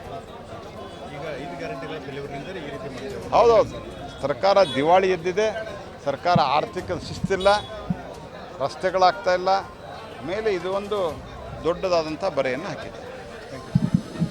2016-17ರಲ್ಲಿ 200 ಕೋಟಿ ರೂಪಾಯಿ ವೆಚ್ಚದಲ್ಲಿ ಬಂಜಾರ ಸಮುದಾಯದ ವಿಶಿಷ್ಟ ಉಡುಗೆ ತೊಡುಗೆ ನೃತ್ಯ ಕಲೆಗಳನ್ನು ಸಂರಕ್ಷಿಸಿ ಮುಂದುವರಿಸಿಕೊಂಡು ಹೋಗುವ ಉದ್ದೇಶದಿಂದ ಹುಮನಾಬಾದ ತಾಲೂಕಿನ ಬೋರಂಪಳ್ಳಿ ಗ್ರಾಮದಲ್ಲಿ ಟ್ರೈಬಲ್ ಪಾರ್ಕ್ ನಿರ್ಮಾಣ ಮಾಡುವ ಉದ್ದೇಶ ಹಮ್ಮಿಕೊಳ್ಳಲಾಗಿತ್ತು. ಆದರೆ ಆ ಕಾಮಗಾರಿ ಆರಂಭವಾದಾಗಿನಿಂದ ಟ್ರೈಬಲ್ ಪಾರ್ಕ್ಗೆ 8 ವರ್ಷಗಳಿಂದ ಗ್ರಹಣ ಹಿಡಿದಂತಾಗಿದೆ.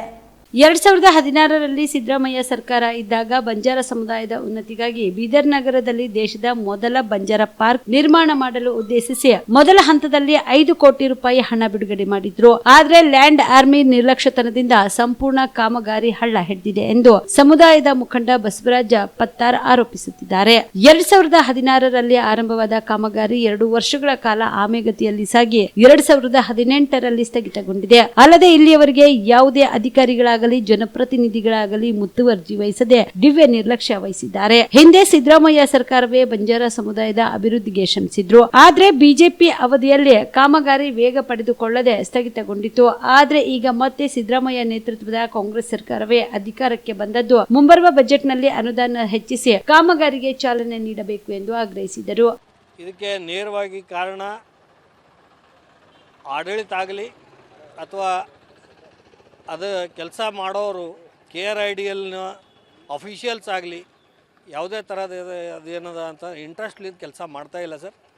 ಸರ್ಕಾರ ಈ ಹಿಂದೆ ವಿಶೇಷವಾಗಿ ಆದ್ಯತೆ ಕೊಟ್ಬಿಟ್ಟು ಬಂಜಾರ ಸಮುದಾಯಕ್ಕೆ ಮೇನ್ ಸ್ಟ್ರೀಮಿಗೆ ತಂದು ಯುವಕರಿಗೆ ಒಂದು ಟ್ರೈನಿಂಗ್ ಕೊಡಬೇಕು. ಅವರಿಗೂ ಏನದ ಕಲ್ಚರಲಿ ಮತ್ತೇನದ ಅಂತಂದರೆ ಎಕನಾಮಿಕಲಿ ಸೋಷಿಯಲಿ ಪ್ರತಿಯೊಂದು ಹೆಜ್ಜೆಯಲ್ಲಿ ಏನದ ಅವರು ಮೇನ್ ಸ್ಟ್ರೀಮಿಗೆ ಬರ್ಬೇಕಂತ ಒಂದು ಘನ ಉದ್ದೇಶದಿಂದ ಸನ್ಮಾನ್ಯ ಮುಖ್ಯಮಂತ್ರಿಗಳಾದಂತಹ ಸಿದ್ದರಾಮಯ್ಯ ಸಾಹೇಬ್ರೇ ಈ ಘೋಷಣೆ ಮಾಡಿದರು. ತಮ್ಮ ಬಜೆಟ್ನಲ್ಲಿ ಬಂಜಾರ ಪಾರ್ಕ್ ಇಡೀ ರಾಷ್ಟ್ರಕ್ಕೆ ಒಂದು ಮಾದರಿಯಾದಂತಹ ಆ ಕಾನ್ಸೆಪ್ಟ್ ಇಟ್ಕೊಂಡ್ಬಿಟ್ಟು ಅದನ್ನು 200 ಕೋಟಿ ರೂಪಾಯಿದು ಯೋಜನೆ ಅವ್ರು ಘೋಷಣೆ ಮಾಡಿದರು. ಬಟ್ ದುರ್ಭಾಗ್ಯ ಅವ್ರ ಕೈಯಿಂದನೇ ಅವರು ಆ ಕಾನ್ಸೆಪ್ಟ್ ಇಟ್ಕೊಂಡವರು ಅವರು ಬಿಡುಗಡೆ ಮಾಡಿದ ಹಣ ಎಷ್ಟು ಸರ್ ಗೊತ್ತಾ? 0.5%.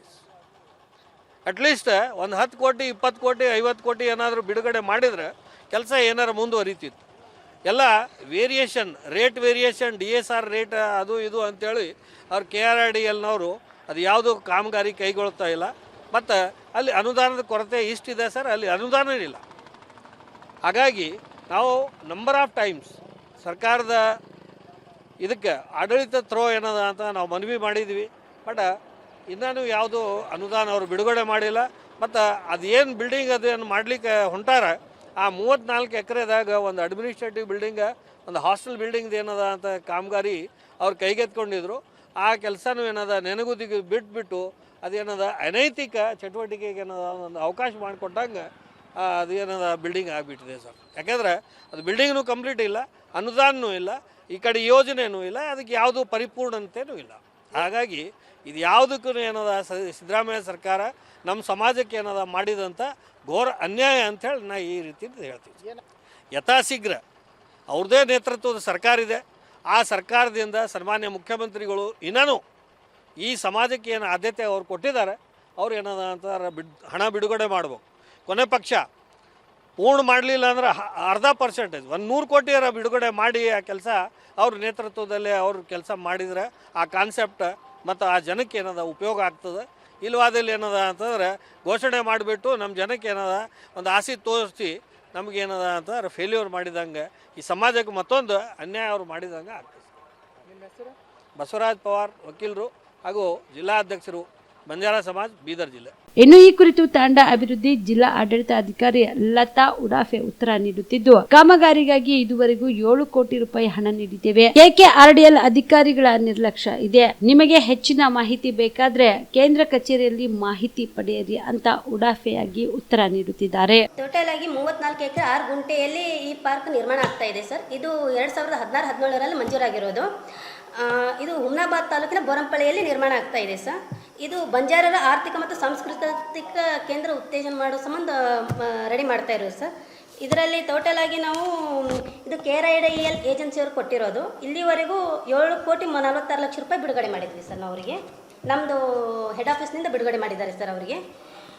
ಅದರಲ್ಲಿ ಯೋಜನಾ ಕಚೇರಿ ಗೆಸ್ಟ್ ಹೌಸ್ ನಿರ್ಮಾಣ 1 ಮತ್ತು 2ನೇ ಮಹಡಿ ಅಂತ ನಿರ್ಮಾಣ ಮಾಡ್ತಾ ಇದ್ವಿ ಸರ್. ಅಲ್ಲಿ ಕೆಲವು ಹಾಸ್ಟೆಲ್ಸ್ ಬ್ಲಾಕ್ಗಳಿವೆ, ತಾತ್ಕಾಲಿಕ ಶೆಡ್ ಇದೆ, ಆಮೇಲೆ CC ರೋಡ್ ಮಾಡಿದ್ವಿ, ನಾವು ಫೆನ್ಸಿಂಗ್ ಮಾಡಿದ್ದೀವಿ, ಕಾಂಪೌಂಡ್ ವಾಲ್ ಮಾಡಿದ್ವಿ ಸರ್. ಇಲ್ಲಿವರೆಗೂ ನಮ್ಮದು ಮಾನ್ಯ ನಿರ್ದೇಶಕರು ಸರ್ ಬಂದಿದ್ದಾಗ ಅಕ್ಟೋಬರ್ ಮತ್ತು ಏಪ್ರಿಲಲ್ಲಿ ವಿಸಿಟ್ ಮಾಡಿದ್ದೀವಿ ನಾವು. ಅಕ್ಟೋಬರಲ್ಲಿ ಬಂದಾಗ ಅವರೇನು ಹೇಳಿದ್ರು, ನಮಗೆ ಜನವರಿಯಲ್ಲೇ ಮುಗಿಸ್ಕೊಡ್ತೀವಿ ಅಂತ ಹೇಳಿದರು. ಬಟ್ ಅವ್ರು ಇಲ್ಲಿವರೆಗೂ ನಮಗೆ ಮುಗಿಸ್ಕೊಟ್ಟಿಲ್ಲ KRIDLದವರು. ಅವ್ರಿಗೆ ಪದೇ ಪದೇ ನಾವು ಕಾಲ್ ಮಾಡ್ತಾ ಇದ್ದೀವಿ, ಆಯಿತು ಮೇಡಮ್ ಇನ್ನು 1 ತಿಂಗಳಲ್ಲಿ, ಇನ್ನು 15 ದಿವಸಲ್ಲಿ ಅಂತ ಹೇಳ್ತಾ ಇದ್ದಾರೆ. ಈಗ ಮೊನ್ನೆ ಏಪ್ರಿಲಲ್ಲಿ ನಮ್ಮದು ನೋಡಲ್ ಆಫೀಸರ್ ಅಧಿಕಾರಿ ಆಗಿರುವಂಥವ್ರು ಹಾಗೂ ಮತ್ತು ನಮ್ಮದು ಮಾನ್ಯ ನಿರ್ದೇಶಕರು ಸರ್ ಕೂಡ ಬಂದು ವಿಸಿಟ್ ಮಾಡಿದಾಗ ಸ್ವಲ್ಪ ಅವರಿಗೆ KRIDLದವರಿಗೆ ಹೇಳ್ಬಿಟ್ಟು ಬೇಗ ಮಾಡಿ, ಇಲ್ಲ ಅಂತಂದರೆ ನಿಮ್ಗೆ ಅಮೌಂಟ್ ಬಿಡುಗಡೆ ಮಾಡಿದಲ್ಲ ಅಂತ ಹೇಳ್ಬಿಟ್ಟಿದ್ದಾರೆ ಸರ್.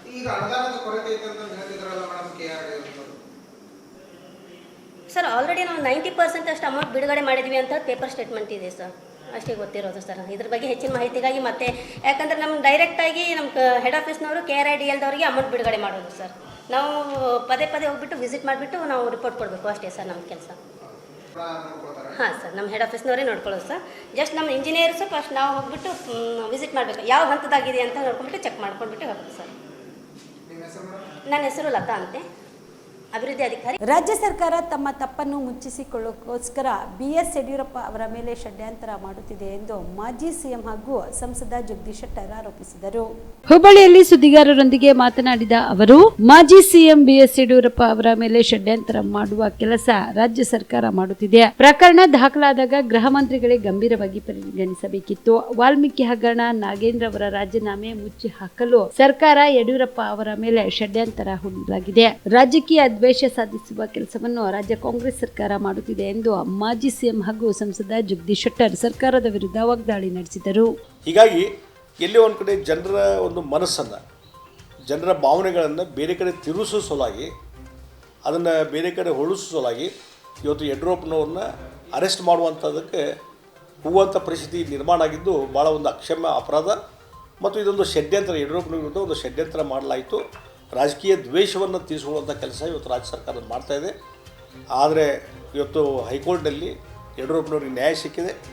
ಹೈಕೋರ್ಟಿನ ನ್ಯಾಯಾಧೀಶರು ಈ ರೀತಿ ತರಾತುರಿಯಿಂದ ಬಂಧನ ಮಾಡುವಂಥ ಅವಶ್ಯಕತೆ ಇಲ್ಲ. ಅವರು ವಿಚಾರಣೆಗೆ ರೆಡಿ ಇದ್ದಾಗ, ಅವ್ರು ಸಹಕಾರ ಕೊಡಲಿಕ್ಕೆ ರೆಡಿ ಇದ್ದಾಗ ಯಾಕೆ ನೀವು ಬಂಧನ ಮಾಡ್ತೀರಿ ಅನ್ನುವಂಥ ಕ್ವಶನನ್ನು ಇವತ್ತು SIT ಅಧಿಕಾರಿಗಳಿಗೆ, CID ಅಧಿಕಾರಿಗಳಿಗೆ ಕೇಳುವಂಥದ್ದನ್ನು ಹೈಕೋರ್ಟ್ ಮಾಡಿದೆ. ಅದಕ್ಕಾಗಿ ಈ ರೀತಿಯಾದಂಥ ಪ್ರವೃತ್ತಿಯನ್ನು ನಿಲ್ಲಿಸಬೇಕು, ದ್ವೇಷದ ರಾಜಕಾರಣ ನಿಲ್ಲಿಸಬೇಕು ಅನ್ನುವಂಥ ಒತ್ತಾಯವನ್ನು ಮಾಡ್ತೀನಿ. ಯಡಿಯೂರಪ್ಪನಂಥ ಒಬ್ಬ ಹಿರಿಯ ನಾಯಕರಿಗೆ ಒಂದು ಷಡ್ಯಂತ್ರ ಮಾಡುವಂಥದ್ದು ಏನು ಕುತಂತ್ರ ಇದೆಯಲ್ಲ, ಇದು ಒಂದು ಅಕ್ಷಮ್ಯ ಅಪರಾಧ. ರಾಜ್ಯ ಸರ್ಕಾರಕ್ಕೆ ಇದರಿಂದ ಇನ್ನೂ ಹೆಚ್ಚು ಜನರಿಂದ ಚಾಟಿ ಬೀಳಲಿಕ್ಕೆ ಸಾಧ್ಯತೆ ಅನ್ನುವಂಥ ಮಾತನ್ನು ಹೇಳ್ತೀನಿ. ಸಂಸದರಾಗಿ ಈ 24ನೇ ತಾರೀಕಿಂದ ಪಾರ್ಲಿಮೆಂಟ್ ಅಧಿವೇಶನ ಕರೆದಾರ. 24-25 ಪ್ರಮಾಣ ವಚನ ಸ್ವೀಕಾರ ಮಾಡುವಂಥ ಕಾರ್ಯಕ್ರಮ ಇದೆ. ಅದರಲ್ಲಿ ನಾನು ಪಾರ್ಟಿಸಿಪೇಟ್ ಮಾಡ್ತೀನಿ. 24 ಅಥವಾ 25 ಯಾವಾಗ ಅವಕಾಶ ಸಿಗ್ತದೆ ಅವತ್ತು ನಾನು ಸ್ವೇರಿಂಗ್ ಮಾಡ್ತೀನಿ. ಬೆಳೆ ವಿಮೆ ಕಂಪನಿಗಳು ಮನಸ್ಸಿಗೆ ಬಂದ ಹಾಗೆ ಕೊಡುತ್ತಿದ್ದವು. ಬೆಳೆ ವಿಮೆ ಸಂಬಂಧಿಸಿದಂತೆ ಕಂದಾಯ ಅಧಿಕಾರಿಗಳ ಜೊತೆ ಮೀಟಿಂಗ್ ಮಾಡಿದೆ. ಹೀಗಾಗಿ ಈ ಬಾರಿ ಆಳಂದ ತಾಲೂಕಿನ ರೈತರಿಗೆ ಅತಿ ಹೆಚ್ಚು ಬೆಳೆ ವಿಮೆ ಬಂದಿದೆ ಎಂದು CM ಸಲಹೆಗಾರ ಹಾಗೂ ಆಳಂದ ಶಾಸಕ BR ಪಾಟೀಲ್ ಹೇಳಿದರು. ಕಲಬುರಗಿಯಲ್ಲಿ ಸುದ್ದಿಗಾರರೊಂದಿಗೆ ಮಾತನಾಡಿದ ಅವರು, ರೈತರಿಂದ ಸರ್ಕಾರದಿಂದ ವಿಮೆ ಕಟ್ಟಿಸಿಕೊಂಡು ಅಂದಾನಿ ಕಂಪನಿ ಲೂಟಿ ಮಾಡ್ತಾ ಇದ್ದಾರೆ. ಕಲಬುರಗಿ ಜಿಲ್ಲೆಯಲ್ಲಿ 185 ಕೋಟಿ ಬೆಳೆ ವಿಮೆ ಪರಿಹಾರ ಬಂದಿದೆ. ಆಳಂದ ತಾಲೂಕಿಗೆ 82 ಕೋಟಿ 88 ಲಕ್ಷ ರೂಪಾಯಿ ಬಂದಿದೆ. ಇದು ನಮ್ಮ ಪ್ರಯತ್ನದ ಫಲದಿಂದ ನಮ್ಮ ತಾಲೂಕಿನ ರೈತರಿಗೆ ಸಿಕ್ಕ ಪರಿಹಾರ. ಇದು ಕ್ರೈಮ್ ಆದ ಮೇಲೆ ಕಂಪನಿಯವರು ಕಾಲೆತ್ತಿಕೊಂಡು ಹೋಗಿದ್ದಾರೆ. ಇವಾಗ ಇಫ್ಕೋ ಕಂಪನಿ ಬಂದಿದೆ, ಅದರ ಮೇಲೆ ನಂಬಿಕೆ ಇದೆ. ಇಫ್ಕೋ ಕೇಂದ್ರ ಸರ್ಕಾರದ ಅಧೀನದಲ್ಲಿ ಇರುವ ಸಂಸ್ಥೆ. ಇದು ಉದ್ದು, ಹೆಸರು, ಸೋಯಾಬೀನ್ ಬೆಳೆಗೆ ವಿಮೆ ಪರಿಹಾರ ಬಂದಿಲ್ಲ. ಉದ್ದು ಹೆಸರಿಗೆ ಯಾಕೆ ಪರಿಹಾರ ಕೊಟ್ಟಿಲ್ಲ ಅಂತ ಗೊತ್ತಾಗಿಲ್ಲ. ಆಳಂದ ತಾಲೂಕಿನ ಹದನೂರು ಮತ್ತು ಕಜೂರಿ ಗ್ರಾಮದ ರೈತರಿಗೆ ಬೆಳೆ ಪರಿಹಾರ ಸಿಕ್ಕಿಲ್ಲ. ಅಕ್ಕಪಕ್ಕದ ಪಂಚಾಯಿತಿ ಊರಿನ ರೈತರಿಗೆ ಪರಿಹಾರ ಬಂದಿದೆ. ಅಧಿಕಾರಿಗಳನ್ನ ಕೇಳಿದ್ರೆ ಉಡಾಫಿ ಉತ್ತರ ಕೊಡುತ್ತಿದ್ದಾರೆ ಎಂದರು. ನನಗೆ ಜಿಲ್ಲೆಯ ಒಟ್ಟು ರೈತರ ಅಂಕೆ ಸಂಖ್ಯೆ ನನ್ನ ಹತ್ರ ಸದ್ಯ ಲಭ್ಯವಿಲ್ಲ. ಆದರೆ ನಾನು ಆಳಂದ ಮಟ್ಟಿಗೆ ನಾನು ಸಂಪೂರ್ಣ ಮಾಹಿತಿ ಪಡೆದು ತಮ್ಮ ಹತ್ರ ಹೇಳಿದ್ದೀನಿ. ಇಲ್ಲಿ ನಮ್ಮ ಆಳಂದಲ್ಲಿ ಇಡೀ ಜಿಲ್ಲೆಗೆ 185 ಕೋಟಿ ಬಂದರೆ ಅದರಲ್ಲಿ 82,88,47,205 ದೊಡ್ಡ ಪ್ರಮಾಣದಲ್ಲಿ ನಾವು ನಮ್ಮ ರೈತರಿಗೆ ಕೊಡಿಸ್ಲಿಕ್ಕೆ ನನಗೆ ಆಗಿದೆ. ಕಾರಣ ಏನಂದರೆ 2 ಸಲ ಕಂದಾಯ ಅಧಿಕಾರಿಗಳಿಗೆ, ಕೃಷಿ ಅಧಿಕಾರಿಗಳಿಗೆ ಕರೆದು ಮೀಟಿಂಗ್ ಮಾಡಿ, ತಾಕೀತು ಮಾಡಿ, ಒಂದು ಸಲ ಕಲಬುರಗಿಯಲ್ಲಿ ಮಾಡಿ, ಒಟ್ಟು 3 ಮೀಟಿಂಗ್ ಮಾಡಿದ್ದೀನಿ. ಆ ಬೆನ್ನತ್ತದ ಮೇಲೆ ನಮ್ಮ ಅಧಿಕಾರಿಗಳು ಪ್ರಾಮಾಣಿಕವಾಗಿ ಕೆಲಸ ಮಾಡೋದಕ್ಕಾಗಿ ಇಷ್ಟೊಂದು ದೊಡ್ಡ ಪ್ರಮಾಣದಲ್ಲಿ ಜಿಲ್ಲೆಗೆ 185 ಸಿಕ್ಕರೆ ಆಳಂದ ತಾಲೂಕಿಗೆ 82 ಕೋಟಿ ಮೇಲ್ಪಟ್ಟು ನಮಗೆ ದುಡ್ಡು ಸಿಕ್ಕಿದೆ. ಅದಕ್ಕೆ ಈ ಇನ್ಶೂರೆನ್ಸ್ ಸಿಸ್ಟಮನ್ನು ಇನ್ನೂ ಗಟ್ಟಿಯಾಗಿ ಮಾಡಬೇಕಾಗಿದ್ರೆ ನಾವು ಈ ಥರ ಪ್ರಯತ್ನ ಮಾಡಬೇಕು ಅಂಥೇಳಿ ನಾನು ಪ್ರಯತ್ನ ಮಾಡಿದ್ದೀನಿ. ಮತ್ತು ಎರಡು ಪಂಚಾಯತ್ಗಳಿಗೆ ಬಂದಿಲ್ಲ, ಖಜೂರಿ ಮತ್ತು ಹದಲೂರು. ಇಡೀ ರಾಜ್ಯ ಸರ್ಕಾರವೇ ಬರಗಾಲ ಅಂತ ಘೋಷಣೆ ಮಾಡಿದ ಮೇಲೆ ಅಲ್ಲಿ ಕೂಡ ಬರಲೇಬೇಕು. ಇದು ನನಗೆ ಅರ್ಥ ಆಗ್ತಾ ಇಲ್ಲ. ಬರಗಾಲ ಅಂತ ನೀವು ಸರ್ಕಾರದವ್ರಿಗೆ ಘೋಷಣೆ ಮಾಡಿದ್ದೀರಿ, ಅಲ್ಲಿ ಪರಿಹಾರ ಏನು ಬಂದಿಲ್ಲ ಅಂದರೆ. ಆಮೇಲೆ ಮುಖ್ಯಮಂತ್ರಿಗಳು 2,000 ರೂಪಾಯಿ ಪರಿಹಾರ ಧನವನ್ನು ಪ್ರತಿ ರೈತರಿಗೆ ಹಾಕಿದ್ದಾರೆ. ನಮ್ಮ ಹದಲೂರು ಮತ್ತು ಖಜೂರಿ ರೈತರಿಗೆ ಬಂದಿದೆ. ಮತ್ತು ಬರನೇ ಇಲ್ದಿದ್ರೆ ಪರಿಹಾರ ಹೆಂಗೆ ಬರ್ತಿತ್ತು? ಅದಕ್ಕೆ ನಾನು ಜಿಲ್ಲಾಧಿಕಾರಿಗಳಿಗೆ ಇಲ್ಲ ಎಲಿಜಿಬಲ್. ಅದಕ್ಕೆ ನಾವು ಕನ್ಸ್ಯೂಮರ್ ಕೋರ್ಟಿಗೆ ನಮ್ಮ ರೈತರು ಹೋಗ್ತಾರೆ. ಕನ್ಸ್ಯೂಮರ್ ಕೋರ್ಟಲ್ಲಿ ನಾವು ಎಲ್ಲಿ ಲೋಪ ಆಗಿದೆ ಅನ್ನೋದು ಹುಡುಕ್ತು ಹೋಗ್ಬೇಕಾಗತ್ತೆ. ಇದು ಜಿಲ್ಲಾಧಿಕಾರಿಗಳಿಗೆ ಸಭೆ ಮಾಡಿ ಕಂಪ್ನಿಯಿಂದ ಆಗಿದೆಯೋ ಅಥವಾ ನಮ್ಮ ಅಧಿಕಾರಿಗಳ ತಪ್ಪಲಿಂದ ಆಗಿದೆಯೋ ಅಥವಾ ಕೈ ತಪ್ಪಿ ಹೋಗಿದೆಯೋ ಅನ್ನೋದನ್ನು ನಮ್ಮ ಜಿಲ್ಲಾಧಿಕಾರಿಗಳು ಕಂಡುಹಿಡಬೇಕು. ಅದೇ ನಾನು ಪ್ರಯತ್ನ ಮಾಡೋದಕ್ಕೆ ಫಲ ಸಿಕ್ಕಿದೆ ಅಂತ ನನಗೆ ಅನುಭವ ಆಗಿದೆ. ಯಾಕಂದ್ರೆ ನಾನು ಸುಮ್ಮನೆ ಬಿಟ್ಟಿಲ್ಲ ಇವರಿಗೆ. ಗುಲ್ಬರ್ಗದಲ್ಲಿ ಮೀಟಿಂಗ್ ಮಾಡಿದೆ, ಆಳಂದಲ್ಲಿ ಮೀಟಿಂಗ್ ಮಾಡಿದೆ, ನಾವು ಹೊಲ ಒಡ್ಡಾಡಿಸಿದೆ, ಕ್ರಾಪ್ ಕಟಿಂಗ್ ಎಕ್ಸ್ಪೆರಿಮೆಂಟು, ಲೋಕಲೈಸ್ಡು ಎಲ್ಲ ಮಾಡಿಸಿದ ಮೇಲೆ ಅದ್ರ ಫಲ ಸಿಕ್ಕಿದೆ. ಕೇಳಲೇಬೇಕು. ಅಲ್ಲ, ಇಷ್ಟು ಬೆನ್ನತ್ತದ ಮೇಲೆ ಆಗಿದೆಯಲ್ಲ, ಅಧಿಕಾರಿಗಳು ಮಾತು ಕೇಳಿದ್ದಾರೆ ಅಂತ ಹೇಳಿ ಇಷ್ಟು ದೊಡ್ಡ ಪ್ರಮಾಣದಲ್ಲಿ ಪರಿಹಾರ ಸಿಕ್ಕಿದೆ. ಅಧಿಕಾರಿಗಳು ನಾನು ಜಿಲ್ಲಾಧಿಕಾರಿಗೆ ಹೇಳಿದ್ದೀನಿ, ಇದ್ರ ಬಗ್ಗೆ ಒಂದು ಸಭೆ ನಡೆಸಿ, ಕಂಪನಿಯವರು ಮತ್ತು ಅಧಿಕಾರಿಗಳ ಸಭೆ ನಡೆಸಿ, ಯಾಕೆ 2 ಗ್ರಾಮ ಪಂಚಾಯತ್ಗಳು ಬಿಟ್ಟು, ಕಳೆದ ಸಲನೂ ಕೂಡ ಕಿಣ್ಣಿ ಸುಲ್ತಾನು ಮತ್ತು ಕೊಡಲಂಗರ್ಗ 2 ಪಂಚಾಯತ್ಗಳು ಬಿಟ್ಟು ಹೋಗಿದ್ದು. ನಾವು ಪ್ರಯತ್ನ ಮಾಡಿದ ಮೇಲೆ ಮತ್ತೆ 12 ಕೋಟಿ ರೂಪಾಯಿ ಪರಿಹಾರ ಬಂತು. ಪ್ರಯತ್ನ ಪಡ್ತೀನಿ. ಕಾಂಗ್ರೆಸ್ ಪಕ್ಷದ ಹಿರಿಯ ಮುಖಂಡರಾದ ನೀಲಕಂಠರಾವ್ ಮುಲ್ಗೆ ಅವರನ್ನ ಕಲಬುರಗಿ ಜಿಲ್ಲಾ ಕಾಂಗ್ರೆಸ್ ಪಕ್ಷದ ಅಧ್ಯಕ್ಷರನ್ನಾಗಿ ಮಾಡುವಂತೆ ಕಾಂಗ್ರೆಸ್ ಎಸ್ಸಿ ವಿಭಾಗದ ಸಾಮಾಜಿಕ ಜಾಲತಾಣದ ಉಸ್ತುವಾರಿ ಹಾಗೂ ಕಾಂಗ್ರೆಸ್ ಮುಖಂಡ ಮಹೇಶ್ ಕುಮಾರ ತೆಲ್ಲೂರ್ಕರ್ ಆಗ್ರಹಿಸಿದರು. ಕಲಬುರಗಿ ನಗರದಲ್ಲಿ ಸುದ್ದಿಗಾರರೊಂದಿಗೆ ಮಾತನಾಡಿದ ಅವರು, ನೀಲಕಂಠರಾವ್ ಮುಲ್ಗೆ ಅವರು ಕಳೆದ 20 ವರ್ಷಗಳಿಂದ ದಕ್ಷಿಣ ಮತಕ್ಷೇತ್ರದಲ್ಲಿ ಪಕ್ಷದ ಪರ ಹಗಲು ಇರಲು ದುಡಿದು ಪಕ್ಷದ ಗೆಲುವಿಗೆ ಸಾಕಷ್ಟು ಶ್ರಮ ವಹಿಸಿದ್ದಾರೆ. ಹೀಗಾಗಿ ಎಐಸಿಸಿ ಅಧ್ಯಕ್ಷ ಡಾಕ್ಟರ್ ಮಲ್ಲಿಕಾರ್ಜುನ ಖರ್ಗೆ, ಕೆಪಿಸಿಸಿ ಅಧ್ಯಕ್ಷ ಡಿಕೆ ಶಿವಕುಮಾರ್ ಅವರು ನೀಲಕಂಠರಾವ್ ಮುಲ್ಗೆ ಅವರನ್ನು ಜಿಲ್ಲಾ ಕಾಂಗ್ರೆಸ್ ಅಧ್ಯಕ್ಷ ಸ್ಥಾನಕ್ಕೆ ನೇಮಕ ಮಾಡಬೇಕು ಎಂದು ಆಗ್ರಹಿಸಿದರು. ಪತ್ರಿಕಾ ಮಾಧ್ಯಮದ ಮುಖಾಂತರ ಹೇಳುವುದೇನೆಂದರೆ, ನಮ್ಮ ನೆಚ್ಚಿನ ನಾಯಕರಾದ ಸನ್ಮಾನ್ಯ ಶ್ರೀ ಎಐಸಿಸಿ ಅಧ್ಯಕ್ಷರು ಮತ್ತು ಡಾಕ್ಟರ್ ಮಲ್ಲಿಕಾರ್ಜುನ ಖರ್ಗೆ ಸಾಹೇಬರು ಮತ್ತು ಜನಪ್ರಿಯ ಮುಖ್ಯಮಂತ್ರಿಗಳಾದ ಸಿದ್ದರಾಮಯ್ಯ ಸಾಹೇಬರು ಮತ್ತು ಉಪಮುಖ್ಯಮಂತ್ರಿಗಳಾದ ಡಿಕೆ ಶಿವಕುಮಾರ್ ಸಾಹೇಬರು ಮತ್ತು ಅವರಿಗೆ ನಾವು ಮನವಿ ಮಾಡುವುದೇನೆಂದರೆ, ಹಾಗೂ ಜಿಲ್ಲಾ ಉಸ್ತುವಾರಿಗಳಾದ ಸನ್ಮಾನ್ಯ ಶ್ರೀ ಪ್ರಿಯಾಂಕ್ ಖರ್ಗೆ ಸಾಹೇಬರು ಅವರಿಗೆ ನಾವು ಈ ಮಾಧ್ಯಮದ ಮುಖಾಂತರ ವಿನಂತಿ ಮಾಡುವುದೇನೆಂದರೆ, ಸತತವಾಗಿ ನಮ್ಮ ನಾಯಕರಾದ ನೀಲಕಂಠರಾವ್ ಮುಲ್ಗೆ ಸಾಹೇಬರಿಗೆ ಜಿಲ್ಲಾ ಅಧ್ಯಕ್ಷರಾಗಿ ಮಾಡಬೇಕಾಗಿ ಈ ಮಾಧ್ಯಮದ ಮುಖಾಂತರ ಅವರಿಗೆ ಮನವಿಯನ್ನು ಸಲ್ಲಿಸ್ತಾ ಇದ್ದೇವೆ. ನಮ್ಮ ಎಲ್ಲ ಕಾರ್ಯಕರ್ತರ ವತಿಯಿಂದ ಅವರಿಗೊಂದು ಮನವಿ ಇದೆ. ಸತತವಾಗಿ 20 ವರ್ಷಗಳಿಂದ ಅವರು ಪಕ್ಷನಿಷ್ಠೆಯಾಗಿ ಕಾರ್ಯನಿರ್ವಹಿಸುತ್ತಿದ್ದಾರೆ.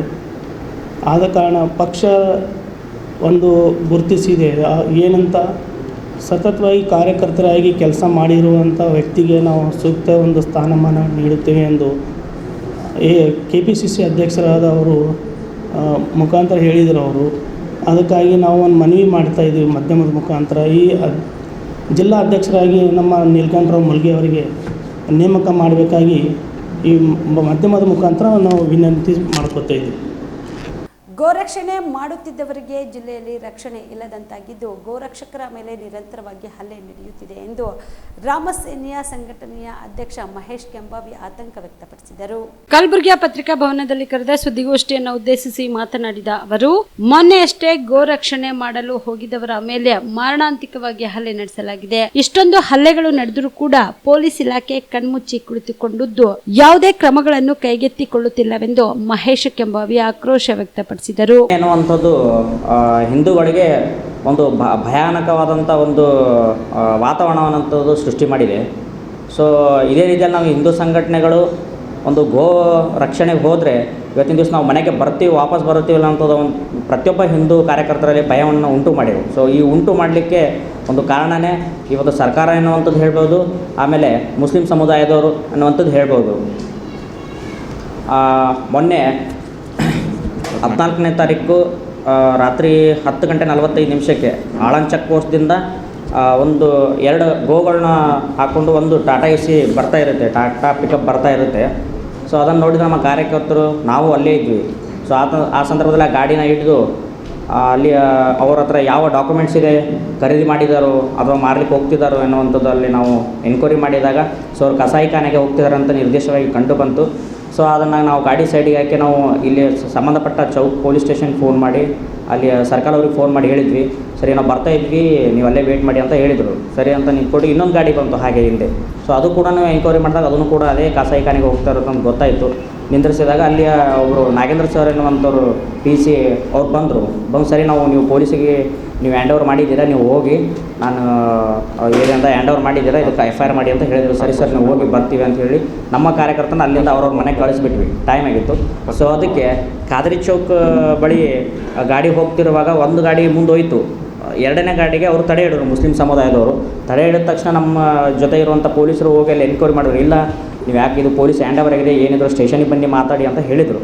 ಹೇಳಿದ್ರು ಕೂಡ ಅಲ್ಲಿಯ ಪೊಲೀಸ್ ಮುಸ್ಲಿಂ ಸಮುದಾಯದವರು ಬಿಡಲಿಲ್ಲ. ಏನೋ ಗೊತ್ತಿಲ್ಲ, ಏನೋ ಮಾತಾಡ್ದೇ ಇಮಿಡಿಯೇಟಾಗಿ ನಮ್ಮ ಇಬ್ಬರು ರಾಮಸೇನಾ ಕಾರ್ಯಕರ್ತರಿಗೆ ಹಲ್ಲೆ ಮಾಡಿದ್ದಾರೆ. ಅದು ಅಂತಿಂಥ ಹಲ್ಲೆ ಅಲ್ಲ, ಭಾಳ ಭಯಾನಕವಾದಂಥ ಹಲ್ಲೆ ಮಾಡಿದ್ದಾರೆ. ಸೊ ಹಲ್ಲೆ ಮಾಡುವುದು ದೊಡ್ಡ ವಿಚಾರ ಅಲ್ಲ. ಸೊ ಹಾಗೆ ಹಿಂದೂಗಳು ಯಾವುದೇ ರೀತಿಯಿಂದ ನಾವು ಸುಮ್ಮನೆ ಕೂತಿದ್ದೀವಿ ಅಂತ ತಿಳ್ಕೊಂಡು ತಮ್ಮ ಕೆಲಸ ಹಿಂದೂಗಳ ಮೇಲೆ ಹಲ್ಲೆ ಮಾಡುತ್ತಿರೋದು ನಾವು ಮುಸ್ಲಿಂ ಸಮುದಾಯಕ್ಕೆ ಎಚ್ಚರಿಕೆ ಕೊಡ್ತಾ ಇದ್ದೀವಿ. ಸೊ ಬರುವಂಥ ದಿನಗಳಲ್ಲಿ ಅಖಿಲ ಭಾರತ ವೀರಶೈವ ಲಿಂಗಾಯತ ಮಹಾಸಭಾ ಜಿಲ್ಲಾ ಘಟಕ ಕಲಬುರಗಿ ವತಿಯಿಂದ ಇಂದು ವೀರಶೈವ ಲಿಂಗಾಯತ ವಿದ್ಯಾರ್ಥಿನಿಯರ ವಸತಿ ನಿಲಯದ ಉದ್ಘಾಟನಾ ಸಮಾರಂಭ ಜರುಗಿತು. ಕಲಬುರಗಿ ನಗರದ ವೀರಶೈವ ಲಿಂಗಾಯತ ವಿದ್ಯಾರ್ಥಿನಿಯರ ವಸತಿ ನಿಲಯವನ್ನು ಸಚಿವ ಈಶ್ವರ್ ಖಂಡ್ರೆ ಉದ್ಘಾಟಿಸಿದರು. ಇನ್ನು ಕಾರ್ಯಕ್ರಮವನ್ನು ಉದ್ದೇಶಿಸಿ ಸಚಿವ ಈಶ್ವರ್ ಖಂಡ್ರೆ ಮಾತನಾಡಿದರು. ಸುಮಾರು 5,000 ಮಕ್ಕಳಿಗೆ ಯಾರು SSLC ಪರೀಕ್ಷೆಯಲ್ಲಿ ಹೆಚ್ಚಿನ ಅಂಕಗಳನ್ನು ಪಡೆದಿದ್ದಾರೆ ಮತ್ತು ಪದವಿ ಪೂರ್ವ ಪರೀಕ್ಷೆಯಲ್ಲಿ ಯಾರು ಹೆಚ್ಚಿನ ಅಂಕಗಳನ್ನು ಪಡೆದಿದ್ದಾರೆ ಅಂತಹ ವಿದ್ಯಾರ್ಥಿಗಳಿಗೆ 1 ಕೋಟಿ ರೂಪಾಯಿ ಅವರಿಗೆ ಪ್ರಶಸ್ತಿ ಪುರಸ್ಕಾರ ಪ್ರತಿ ಜಿಲ್ಲೆಯಲ್ಲಿ ಪ್ರತಿ ವರ್ಷ ನಾವು ಮಾಡಿಕೊಂಡು ಬರ್ತಾ ಇದ್ದಾರೆ. ಮಾಡುವಂಥದ್ದು ಬಹಳ ಇದೆ. ಇವತ್ತು ಆ ನಿಟ್ಟಿನಲ್ಲಿ ಕಲಬುರಗಿಯಲ್ಲಿ ಹಿಂದೆ ದಿವಂಗತ DV ಪಾಟೀಲ್ ಅವರು ಇದ್ದರು, ಇವತ್ತು ಅವರು ನಮ್ಮ ಮಧ್ಯದಲ್ಲಿಲ್ಲ. ಬಹಳಷ್ಟು ಹೋರಾಟ ಮಾಡಿದ್ದಾರೆ. ಶ್ರೀಶೈಲ್ ಗುಳಿ ಅವರು ಇದ್ದಾರೆ, ಕಲ್ಯಾಣಪ್ಪ ಅವರು ಇದ್ದಾರೆ, ಅರುಣ್ ಪಾಟೀಲ್ ಅವರು ಇದ್ದರು. ಆ ಸಮಯದಲ್ಲಿ ನಿವೇಶನ ತೆಗೆದುಕೊಂಡ ನಂತರ ಕಟ್ಟಡ ಇನ್ನೂ ಪ್ರಾರಂಭ ಆಗಿರಲಿಲ್ಲ. ಅಂತ ಒಂದು ಸನ್ನಿವೇಶದಲ್ಲಿ ಶರಣು ಮೋದಿಯವರ ಅಧ್ಯಕ್ಷರಾದ ಮೇಲೆ ಇಲ್ಲಿ ಕಲಬುರಗಿಯಲ್ಲಿ ಒಂದು ವಿದ್ಯಾರ್ಥಿ ನಿಲಯ ಮಾಡಲೇಬೇಕು ಅಂತ ಹೇಳಿ ತೀರ್ಮಾನ ಮಾಡಿ ಪ್ರಾರಂಭ ಮಾಡಿದಾಗ, ಪ್ರಾರಂಭ ಮಾಡುವಂತ ಸಂದರ್ಭದಲ್ಲಿ ಅನೇಕ ಅಡೆತಡೆಗಳು ಬರ್ತವೆ, ಅನೇಕ ಸಮಸ್ಯೆಗಳು ಬರ್ತವೆ. ಇವತ್ತು ಬಂದಂತಹ ಸಂದರ್ಭದಲ್ಲೂ ಅನೇಕ ಜನ ದೇಣಿಗೆ ಕೊಟ್ಟಿದ್ದಾರೆ. ಇವತ್ತು ಸುಮಾರು ಶಾಸಕರು, ಮಾಜಿ ಶಾಸಕರು ಎಲ್ಲ ಪಕ್ಷಾತೀತವಾಗಿ ಸಹಕಾರ ಮಾಡಿದ್ದಾರೆ, ಸಂಘ ಸಂಸ್ಥೆಗಳು ಸಹಕಾರ ಮಾಡಿದ್ದಾರೆ. ನಾನು ಅದರ ಬಗ್ಗೆ ಯಾರ್ಯಾರು ದೇಣಿಗೆ ಕೊಟ್ಟಿದ್ದಾರೆ, ಯಾರ್ಯಾರು ಸಹಕಾರ ಮಾಡಿದ್ದಾರೆ ಅವರಿಗೆ ಅಖಿಲ ಭಾರತ ಲಿಂಗಾಯತ ವೀರಶೈವ ಮಹಾಸಭೆ ಪರವಾಗಿ ಆರ್ಥಿಕ ಅಭಿನಂದನೆ ಮತ್ತು ಕೃತಜ್ಞತೆಯನ್ನು ಸಲ್ಲಿಸ್ತಾರೆ. ಇವತ್ತು ಈ ಕಟ್ಟಡ ಇಷ್ಟೊಂದು ಮಟ್ಟದಲ್ಲಿ ಗುಣಮಟ್ಟದ ಕಟ್ಟಡ ಆಗಿದೆ. ಇಲ್ಲಿ ಇವತ್ತು ಉದ್ಘಾಟನೆ ಮಾಡ್ತಾ ಇದ್ದೇವೆ. 37 ಕೋಣೆಗಳು ಈಗಾಗಲೇ ಪೂರ್ಣಗೊಂಡಿದ್ದಾವೆ. ಅದರಲ್ಲಿ 103 ವಿದ್ಯಾರ್ಥಿನಿಯರಿಗೆ ನಾವು ಪ್ರವೇಶ ಕೊಡಲಿಕ್ಕೆ ಸಾಧ್ಯ ಇದೆ. ಇನ್ನೂ ಸುಮಾರು 13-14 ಕೋಣೆಗಳು ಆಗಬೇಕಾಗಿದೆ. ಅದಾದ್ರೆ 150 ನಂತರ ಶಾಸಕ BR ಪಾಟೀಲ್ ಮಾತನಾಡಿದರು. ಮಾತನಾಡ್ತಾ ಇನ್ನೂ ಅನೇಕ ವಿಷಯಗಳ ಸಮಾಜದ ಬಗ್ಗೆ ಮಾತನಾಡೋದಿದೆ, ಅದರ ಸಮಯ ಇಲ್ಲ. ಇವತ್ತು ಮದುವೆಗಳಿದ್ದಾವೆ, ಬೇರೆ ಬೇರೆ ಕಾರ್ಯಕ್ರಮಗಳಿದ್ದಾವೆ. ನಾನು ಈಶ್ವರ್ ಖಂಡ್ರೆ ಅವರಿಗೆ ವಿನಂತಿ ಮಾಡ್ಕೋತೀನಿ, ಪ್ರತ್ಯೇಕವಾಗಿ ಈ ಸಮಾಜದ ಆಗು ಹೋಗುಗಳ ಬಗ್ಗೆ, ಮುಂದಿನ ಮಕ್ಕಳ ಭವಿಷ್ಯದ ಬಗ್ಗೆ, ಈ ಸಮಾಜದ ವ್ಯವಸ್ಥೆಯ ಬಗ್ಗೆ ಪೂಜ್ಯರ ಜೊತೆಗೆ ಮತ್ತು ಸಮಾಜ ಮುಖಂಡರ ಜೊತೆಗೆ ಕೂತು ಒಂದು ಚರ್ಚೆ ಮಾಡುವಂಥದ್ದು ಭಾಳ ಅವಶ್ಯಕತೆ ಇದೆ. ಇದ್ದಿದ್ರೆ ನಮ್ಮ ಮುಂದಿನ ಪೀಳಿಗೆ ದಾರಿ ಬಿಡ್ತಾ ಇದ್ದಾರೆ, ಚಟಕ್ಕೆ ಅಂಟ್ಕೊಂಡು ಹಾಳಾಗ್ತಾ ಇದ್ದಾರೆ, ಮನೆ ಮಠಗಳು ಮಾರ್ಕೊಳ್ತಾ ಇದ್ದಾರೆ. ಇದು ಭಾಳ ಗಂಭೀರವಾದಂಥ ಸಮಸ್ಯೆ ಇದೆ. ಇದಕ್ಕೆ ಎಲ್ಲಕ್ಕಿಂತ ಹೆಚ್ಚಾಗಿ ಮಠಾಧೀಶರ ಪಾತ್ರ ಭಾಳ ಇದೆ. ನಾವು ರಾಜಕೀಯ ಜನ ಹೇಳಿದ್ರೆ ಜನ ಕಿವಿಗೆ ಹಾಕೊಳ್ಳಲ್ಲ. ಆದರೆ ಮಠಾಧೀಶರ ಬಗ್ಗೆ ಭಕ್ತಿ ಇದೆ, ಗೌರವ ಇದೆ. ಮಠಾಧೀಶರು ಇದರಲ್ಲಿ ಭಾಳ ಸಕ್ರಿಯವಾದಂಥ ಪಾತ್ರವನ್ನು ವಹಿಸಬೇಕು ಅಂತ ನಾನು ಹೇಳಿ, ಏನು ಕಾಯಕ ಜೀವಿ ಮಾಡುವಲ್ಲಿ ಮಠಾಧೀಶರು ನಮಗೆ ಎಲ್ಲ ಹೆಚ್ಚಿನ ಸಂಸ್ಕಾರವನ್ನು ನೀಡಬೇಕು ಅನ್ನುವಂಥ ಮಾತನ್ನು ಹೇಳ್ತಾ, ಕೊನೆಯದಾಗಿ ಇದೇನು ನಮ್ಮ ಒಳ ಜಗಳಗಳಿದ್ದಾವೆ, ಒಳ ಪಂಗಡದಲ್ಲಿ ಅಥವಾ ಒಳ ಭಿನ್ನಾಭಿಪ್ರಾಯಗಳು, ಅದನ್ನು ದಯಮಾಡಿ ಕಡೆಗಿಡೋಣ. ಒಟ್ಟಾರೆ ನಾವು ಲಿಂಗಧಾರಿಗಳಾದಂಥವ್ರು, ವಿಭೂತಿ ಧರಿಸಿದಂಥವ್ರು, ಅಷ್ಟಾವರಣ, ಪಂಚಾಚಾರ ಮತ್ತು ಷಟಸ್ಥಲ ಇವು ಎರಡಕ್ಕೂ ಒಪ್ಪಿಗೆ ಇದ್ದಾವೆ. ಇದರಲ್ಲಿ ಏನು ಭಿನ್ನಾಭಿಪ್ರಾಯ ಇಲ್ಲ. ಅದು ಯಾಕೇನೋ ನಮ್ಮಲ್ಲಿ ವ್ಯತ್ಯಾಸಗಳು ಬಂದಿದ್ದಾವೆ. ಹಾಗಾಗಿ ಸಮಾಜಕ್ಕೆ ಕೆಟ್ಟ ಹೆಸರು ಬರ್ತಾ ಇದೆ.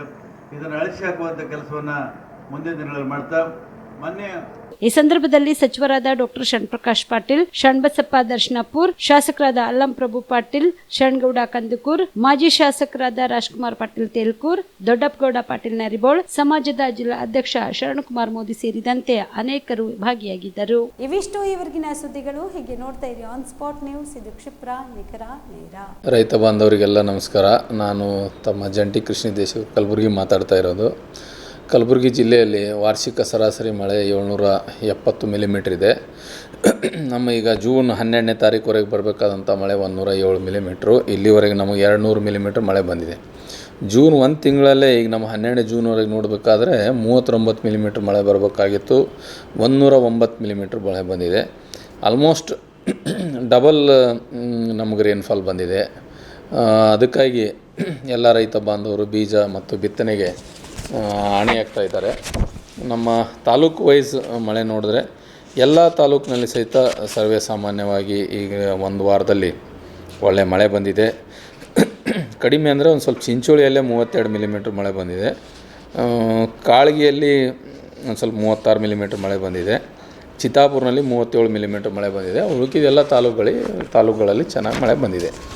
ಅದಕ್ಕೆ ನಮ್ಮ ಕೃಷಿ ಇಲಾಖೆಯಿಂದ ನಾವು ಈಗಾಗಲೇ ಬಿತ್ತನೆ ಕಾರ್ಯಕ್ರಮವನ್ನು ಹಾಕ್ಕೊಂಡಿದ್ದೀವಿ.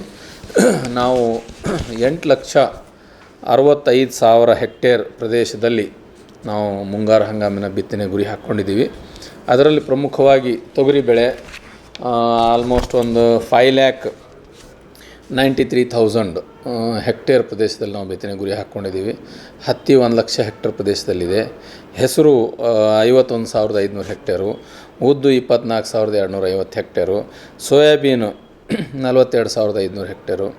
ಈ ರೀತಿಯಾಗಿ ಒಂದು ಸ್ವಲ್ಪ ಕಬ್ಬಿನ ಕ್ಷೇತ್ರ ಇದೆ. ಈ ರೀತಿಯಾಗಿ ನಮ್ಮದು 8,65,885 ಹೆಕ್ಟೇರ್ ಪ್ರದೇಶ ನಾವು ಬಿತ್ತನೆ ಗುರಿ ಹಾಕ್ಕೊಂಡಿದ್ದೀವಿ.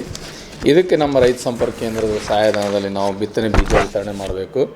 ಅದಕ್ಕೆ ನಾವು 19,461 ಕ್ವಿಂಟಲ್ ನಾವು ಬಿತ್ತನೆ ಬೀಜದ ಗುರಿಯನ್ನು ಹಾಕ್ಕೊಂಡಿದ್ದೀವಿ.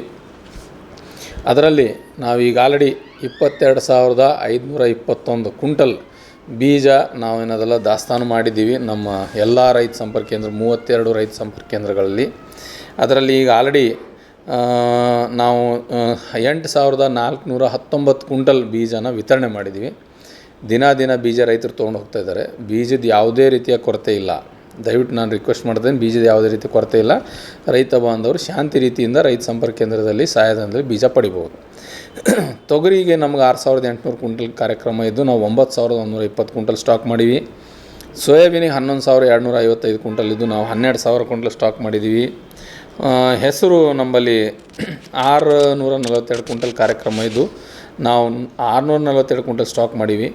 ಉದ್ದು 413 ಕ್ವಿಂಟಲ್ ಕಾರ್ಯಕ್ರಮ ಇದೆ, 412 ಕ್ವಿಂಟಲ್ ನಾವು ಸ್ಟಾಕ್ ಮಾಡೀವಿ. ಹಿಂಗಾಗಿ ನಮ್ಮ ಹತ್ರ ಸಫಿಷಿಯೆಂಟ್ ಬೀಜ ಇದೆ. ಯಾರು ರೈತ ಬಾಂಧವರು ಆತಂಕಕ್ಕೆ ಒಳಗಾಗಬಾರ್ದು. ದಯವಿಟ್ಟು ಶಾಂತ ರೀತಿಯಿಂದ ನಾವು ರೈತ ಸಂಪರ್ಕ ಕೇಂದ್ರದಿಂದ ಬೀಜ ತೊಗೊಂಡು ಹೋಗ್ಬೇಕಂತ ನಾನು ವಿನಂತಿ ಮಾಡ್ತಾಯಿದ್ದೀನಿ. ಇನ್ನು ರಸಗೊಬ್ಬರಕ್ಕೆ ಬಂದರೆ ಮುಂಗಾರು ಹಂಗಾಮಿಗೆ ನಮಗೆ 88,592 ಮೆಟ್ರಿಕ್ ಟನ್ ರಸಗೊಬ್ಬರ ನಮ್ಮದು ಅಲೋಕೇಶನ್ ಇದೆ. ಅದರಲ್ಲಿ DAP ಒಂದು ಮುಂಗಾರು ಹಂಗಾಮಿನ ಪೂರ್ತಿ ಅಲೋಕೇಶನ್ ಇದು. DAP 27,215 ಮೆಟ್ರಿಕ್ ಟನ್, ಅಲ್ಲಿಂದ urea 32,496 metric ton, complex 23,495 metric ton. ಇದರಲ್ಲಿ ನಮಗೆ ಜೂನ್ ಅಂತ್ಯದ ತನಕ ಈ ತಿಂಗಳ ಅಂತ್ಯದವರೆಗೆ ನಮಗೆ ಬೇಕಾಗಿದೆ 43,798 ಮೆಟ್ರಿಕ್ ಟನ್. ಅದರಲ್ಲಿ urea 13,900 metric ton, DAP 15,900 metric ton, complex 11,300 metric ton. ಇದೆಲ್ಲ ನಮಗೆ ಇಷ್ಟು ಬೇಕಾಗಿತ್ತು. ನಮಗೆ ಇಲ್ಲಿವರೆಗೆ ನಮ್ಮಲ್ಲಿರುವಂಥ ದಾಸ್ತಾನು ಸರಬರಾಜು ಎಲ್ಲ ಹಿಡ್ಕೊಂಡ್ರೆ ಯೂರಿಯಾ ನಮ್ಮ ಹತ್ರ 13,900 ಮೆಟ್ರಿಕ್ ಟನ್ನಿಗೆ 28,600 ಮೆಟ್ರಿಕ್ ಟನ್ ಇದೆ. DAP 15,900 ಮೆಟ್ರಿಕ್ ಟನ್ನಿಗೆ 15,340 ಮೆಟ್ರಿಕ್ ಟನ್ ಇದೆ. ಕಾಂಪ್ಲೆಕ್ಸ್ 11,300 ಮೆಟ್ರಿಕ್ ಟನ್ನಿಗೆ 19,000 ಮೆಟ್ರಿಕ್ ಟನ್ ಇದೆ. ಹೀಗಾಗಿ ನಮ್ಮ ಹತ್ರ ಯಾವುದೇ ರೀತಿಯಂಥ ರಸಗೊಬ್ಬರದ ಕೊರತೆ ಇಲ್ಲ. ಒಂದೇ DAP ಏನಿದೆಲ್ಲ ನಮ್ಗೆ ಎಷ್ಟು ಬೇಕಾಗಿತ್ತು ಅಷ್ಟೇ, ಅದಕ್ಕಿಂತ ಸ್ವಲ್ಪ ಕಡಿಮೆ ಕ್ವಾಂಟಿಟಿಯಲ್ಲಿದೆ. ಒಂದು 600 ಮೆಟ್ರಿಕ್ ಟನ್ ಕಡಿಮೆ ಇದೆ ನಮ್ಮಲ್ಲಿ. DAPದು ಇವತ್ತೊಂದು RCF ರೇಕ್ ಬಂದಿದೆ. ಈಗ ಆಲ್ರೆಡಿ ನಿನ್ನೆ ಬಂದಿತ್ತು. ಈಗ RCF ರೇಕ್ ಇವತ್ತು ಅನ್ಲೋಡ್ ಆಗ್ತಾಯಿದೆ. ನಾಳೆ ಇಫ್ಕೋ ರೇಕ್ 2,200 ಟನ್ ಬರ್ತಾಯಿದೆ. ಮತ್ತು ಇಫ್ಕೋದು ಇನ್ನೊಂದು 1,200 ಟನ್ನಿಂದ ಇನ್ನೊಂದು ಹಾಫ್ ರೇಕು ಪೈಪ್ಲೈನ್ನಲ್ಲಿದೆ. ಅದು ಸಹಿತ 1 or 2 ಡೇದಲ್ಲಿ ಬರ್ತದೆ. ಅದಕ್ಕೆ ನಮಗೆ ಈ ವಾರದಲ್ಲಿ ನಮಗೆ ಸಫಿಷಿಯೆಂಟ್ ಆದಂಥ ರಸಗೊಬ್ಬರ ಬರ್ತದೆ. DAP ಉಳ್ಕಿದೆಲ್ಲ ಗೊಬ್ಬರ ಇದೆ, DAP ಬರ್ತದೆ. ಅದಕ್ಕೆ ರೈತ ಬಾಂಧವರು ದಯವಿಟ್ಟು ಶಾಂತ ರೀತಿಯಿಂದ ತಾವು ಗೊಬ್ಬರನ ತೊಗೊಂಡು ಹೋಗಬೇಕು. ಎರಡನೇದು DAP ಬಿಟ್ಟರೆ ಬಹಳಷ್ಟು ಕಾಂಪ್ಲೆಕ್ಸ್ ಗೊಬ್ಬರಗಳಿದೆ. DAP ಬದಲಾಗಿ ರೈತ ಬಾಂಧವರು ಬಳಸ್ಬೋದು. DAP ಒಂದೇ ರಸಗೊಬ್ಬರ ಅಲ್ಲ, ಎಲ್ಲ ರಸಗೊಬ್ಬರಗಳು ಸಹಿತ ರಸಗೊಬ್ಬರ ಸಾರಜನಕ, ರಂಜಕ, ಪೊಟ್ಯಾಶ್ ಪೂರೈಸ್ತವೆ. DAPಯಲ್ಲಿ ಪೊಟ್ಯಾಶ್ ಸಹಿತ ಇಲ್ಲ. ಅದಕ್ಕೆ ತಾವೆಲ್ಲರೂ ದಯವಿಟ್ಟು ಕಾಂಪ್ಲೆಕ್ಸ್ ರಸಗೊಬ್ಬರನ ಬಳಸಿ ಸಮಯಕ್ಕೆ ನಿಗದಿತ ಸಮಯಕ್ಕೆ ಬಿತ್ತನೆ ಮಾಡಿ. ದೇವ್ರ ದಯದಿಂದ ನಮ್ಮ ಕಲಬುರಗಿ ಜಿಲ್ಲೆಗೆ ಒಳ್ಳೆಯ ಮಳೆ ಬರ್ತಾ ಇದೆ. ಬಿತ್ತನೆಗೆ ಭೂಮಿ ಸಿದ್ಧ ಆದ ತಕ್ಷಣ ದಯವಿಟ್ಟು ಬಿತ್ತನೆ ಮಾಡಿ. ಅತಿ ಹಸಿ ಇದ್ರೂ ಬಿತ್ತನೆ ಮಾಡಬೇಡ್ರಿ, ಅಥವಾ ಮಾಯಿಶ್ಚರ್ ಕಡಿಮೆ ಇದ್ರೂ ಬಿತ್ತನೆ ಮಾಡಬೇಡ್ರಿ. ಒಣದ ಮಣ್ಣಾಗ ದಯವಿಟ್ಟು ಬಿತ್ತನೆ ಮಾಡಬೇಡ್ರಿ, ಕೆಸರಿನಾಗೂ ಬಿತ್ತನೆ ಮಾಡಬೇಡ್ರಿ, ಯಾಕಂದ್ರೆ ನಾಟೋದಿಲ್ಲ. ಅದು ಭೂಮಿ ಹದ ಇದ್ದಾಗ ದಯವಿಟ್ಟು ತಾವೆಲ್ಲರೂ ಬಿತ್ತನೆ ಮಾಡಿ. ನಮ್ಮ ಈ ವರ್ಷದ ಸೀಸನ್ IMD ಭಾರತೀಯ ಹವಾಮಾನ ಇಲಾಖೆ ಪ್ರಕಾರ ಮುಂಗಾರು ಹಂಗಾಮು ಬಹಳ ಆಶಾದಾಯಕವಾಗಿದೆ ಎಲ್ಲ ರೈತ ಬಾಂಧವರು. ಅದು ಅಲ್ಲದೆ ಇನ್ನು ಹತ್ತಿ ಬೀಜಕ್ಕೆ ಬಂದರೆ ನಮ್ಮಲ್ಲಿ ಹತ್ತಿ ಬೀಜ ಸಫಿಷಿಯೆಂಟ್ ಇದೆ. ಯಾರು ಡೀಲರು ರೈತರ ಹತ್ರ ಹೆಚ್ಚಿಗೆ ಬೆಲೆ ತೊಗೋಬಾರ್ದು. ನಾನು ಭಾಳ ಸ್ಟ್ರಿಕ್ಟಾಗಿ ಹೇಳ್ತೇನೆ. 864 ರೂಪಾಯಿ ಇದೆ ಬೋಲ್ಗಾಡ್ 2 ಸರ್ಕಾರ ನಿಗದಿಪಡಿಸಿದ್ದಾರೆ. ಯಾರಾದರೂ ತಪ್ಪು ಮಾಡಿದ್ರೆ ನಾವು ಶಿಸ್ತಿನ ಕ್ರಮ ತಗೋತೀವಿ ಅವ್ರ ಮೇಲೆ. ಅವ್ರ ಲೈಸೆನ್ಸ್ ಕ್ಯಾನ್ಸಲ್ ಮಾಡ್ತೀವಿ.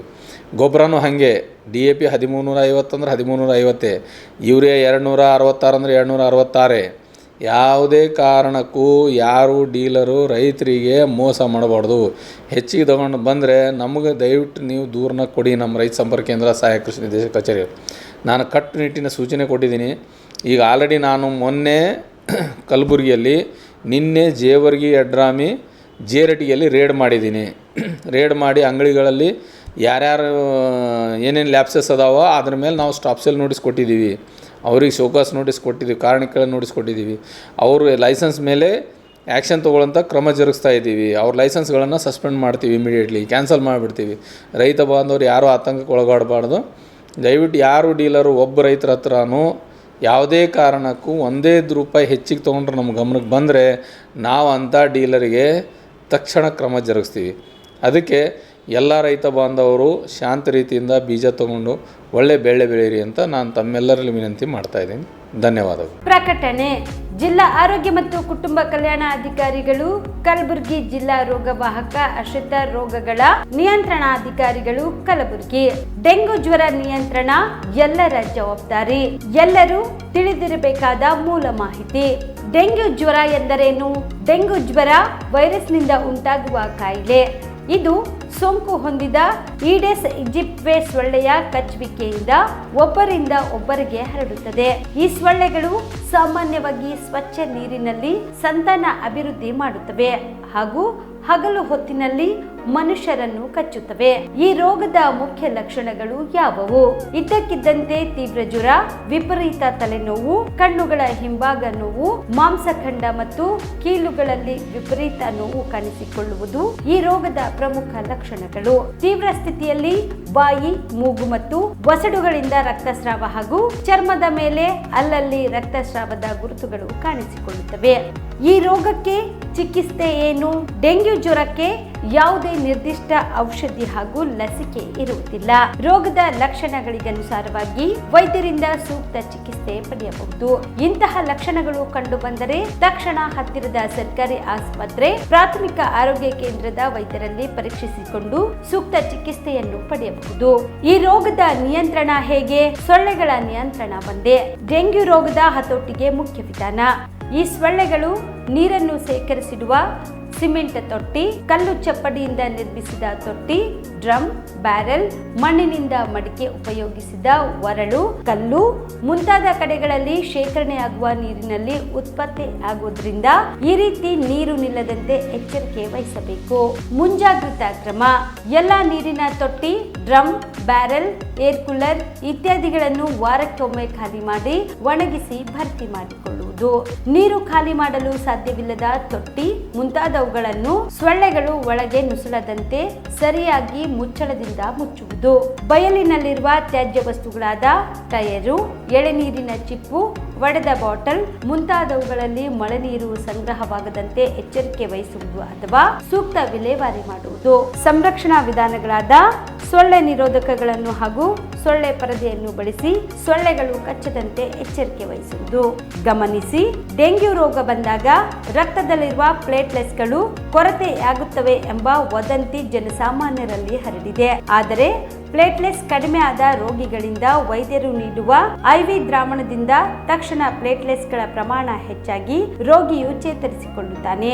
ರಾಜ್ಯದ 171 ಪರವಾನಗಿ ಪಡೆದ ರಕ್ತ ನಿಧಿಗಳಲ್ಲಿ 30 ರಕ್ತ ನಿಧಿಗಳಿಗೆ ರಕ್ತದ ಕಣಗಳು ಬೇರ್ಪಡಿಸಲು ಅನುಮತಿ ನೀಡಲಾಗಿದ್ದು, ಯಾವುದೇ ಡೆಂಗ್ಯೂ ರೋಗಿಯು ಉಲ್ಬಣದ ಸ್ಥಿತಿ ತಲುಪಿದ್ರೆ ಪ್ಲೇಟ್ಲೆಟ್ಸ್ಗಳು ಲಭ್ಯವಾಗುವಂತೆ ವ್ಯವಸ್ಥೆ ಮಾಡಲಾಗಿದೆ. ರೋಗ ಗಂಭೀರ ಸ್ಥಿತಿಯಲ್ಲಿರುವ ಪ್ರಕರಣಗಳ ಸಮರ್ಪಕ ನಿರ್ವಹಣೆಗಾಗಿ ರಾಜ್ಯ ಮಟ್ಟದ ಆಸ್ಪತ್ರೆ, ವೈದ್ಯಕೀಯ ಕಾಲೇಜುಗಳು, ಜಿಲ್ಲಾ ಆಸ್ಪತ್ರೆ ಹಾಗೂ ಆಯ್ದ ತಾಲೂಕು ಆಸ್ಪತ್ರೆಗಳಲ್ಲಿ ತೀವ್ರ ನಿಗಾ ಘಟಕಗಳ ಸೇವೆ ಲಭ್ಯವಿದೆ. ಹೆಚ್ಚಿನ ಮಾಹಿತಿಗಾಗಿ ಸ್ಥಳೀಯರು ಆರೋಗ್ಯ ಸಹಾಯಕರನ್ನು ಭೇಟಿ ಮಾಡಿ. Navajeevan blood centre Kalaburagi. ಕಲಬುರಗಿ ಜಿಲ್ಲೆಯ ಬೃಹತ್ blood bank Navajeevan blood centre ನಲ್ಲಿ ಎಲ್ಲ ಗ್ರೂಪ್ನ ರಕ್ತದ ಜೊತೆಗೆ ಎಸ್ಡಿಪಿ, ಪಿಆರ್ಪಿ, ಆರ್ಡಿಪಿ, ಎಫ್ಎಫ್ಪಿ, ಪ್ಲೇಟ್ಲೆಟ್ಸ್ 24x7 ಲಭ್ಯ. ಕಲಬುರಗಿ ಜಿಲ್ಲೆಯ ಎಲ್ಲ ಆಸ್ಪತ್ರೆಯ ಬಾಗಿಲಿಗೆ ತುರ್ತು ಸೇವೆ. ಹೆಚ್ಚಿನ ಮಾಹಿತಿಗಾಗಿ ಸಂಪರ್ಕಿಸಿ ಓಲ್ಡ್ RTO ಕಚೇರಿ, ASM ಆಸ್ಪತ್ರೆ ಹತ್ತಿರ, ಕಲಬುರಗಿ. ಮೊಬೈಲ್ ನಂಬರ್ 8147979654 ಮತ್ತು 08472240066 ಕಾಮರೆಡ್ಡಿ ಆರ್ಥೋ ಮತ್ತು ಟ್ರಾಮಾ ಕೇರ್ ಆಸ್ಪತ್ರೆ ಕಲಬುರಗಿ. ಡಾಕ್ಟರ್ SB ಕಾಮರೆಡ್ಡಿ ಹಾಗೂ ಡಾಕ್ಟರ್ ಪ್ರತಿಮಾ S ಕಾಮರೆಡ್ಡಿ ಸಾರಥ್ಯದಲ್ಲಿ ಕಳೆದ 11 ವರ್ಷಗಳಿಂದ ಸಾವಿರಾರು ರೋಗಿಗಳಿಗೆ ದಿನದ 24 ಗಂಟೆ ತುರ್ತು ಸೇವೆ ನೀಡಿದ ಶ್ರೇಯಸ್ಸು. ಆರ್ಥೋ ಚಿಕಿತ್ಸೆಗೆ ನುರಿತ ವೈದ್ಯರ ತಂಡ, neuro surgery, joint replacement surgery, interventional pain clinic, plastic surgery, facial maxillo surgery, ದಿನದ 24 ಗಂಟೆ ಲ್ಯಾಬ್ ಸೌಲಭ್ಯ, ದಿನದ 24 ಗಂಟೆ ಮೆಡಿಕಲ್ ಸೌಲಭ್ಯ, ಡಿಜಿಟಲ್ ಎಕ್ಸ್ರೇ, ದಿನದ 24 ಗಂಟೆ ಬ್ಲಡ್ ಬ್ಯಾಂಕ್ ಸರ್ವಿಸ್, ದಿನದ 24 ಗಂಟೆ ಆಂಬ್ಯುಲೆನ್ಸ್ ಸೌಲಭ್ಯ. ಹೆಚ್ಚಿನ ಮಾಹಿತಿಗಾಗಿ ಸಂಪರ್ಕಿಸಿ ಸರ್ಕಾರಿ ITI ಕಾಲೇಜು ಮುಂಭಾಗ, ಕಾಮರೆಡ್ಡಿ ಆರ್ಥೋ ಮತ್ತು ಟ್ರಾಮಾ ಕೇರ್ ಆಸ್ಪತ್ರೆ Kalaburagi. Phone number 08472256163.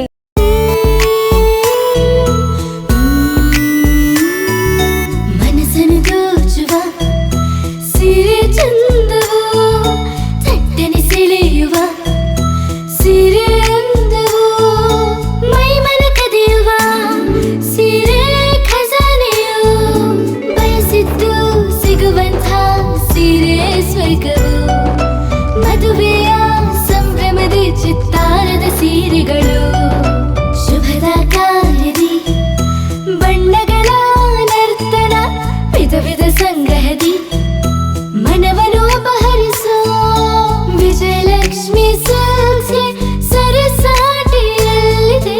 Vijayalakshmi Silks, Vijayalakshmi Silks. Gulbarga ಜಿಲ್ಲೆಯಲ್ಲಿಯೇ ಮಹಿಳೆಯರ ಮತ್ತು ಮಕ್ಕಳ ವಸ್ತ್ರಗಳ ಏಕೈಕ ಅತಿ ದೊಡ್ಡ showroom Vijayalakshmi Silks, city centre mall, super market road, Gulbarga. ನೀವು ರಾತ್ರಿ ಹೊತ್ತು ಕುಟುಂಬದ ಸದಸ್ಯರ ಜೊತೆ ಅಥವಾ ಸ್ನೇಹಿತರ ಜೊತೆ ಎಲ್ಲಾದ್ರೂ ಊಟಕ್ಕೆ ಹೋಗ್ಬೇಕು ಅಂತ ಪ್ಲಾನ್ ಮಾಡ್ತಾ ಇದ್ದೀರಾ? ಹಾಗಾದ್ರೆ ಕಲಬುರಗಿಯಲ್ಲಿ ಹೊಸದಾಗಿ ಪ್ರಾರಂಭವಾಗಿರುವ ಫೋರ್ಟ್ ವ್ಯೂ ಹೋಟೆಲ್ಗೆ ಒಮ್ಮೆ ಭೇಟಿ ನೀಡಿ.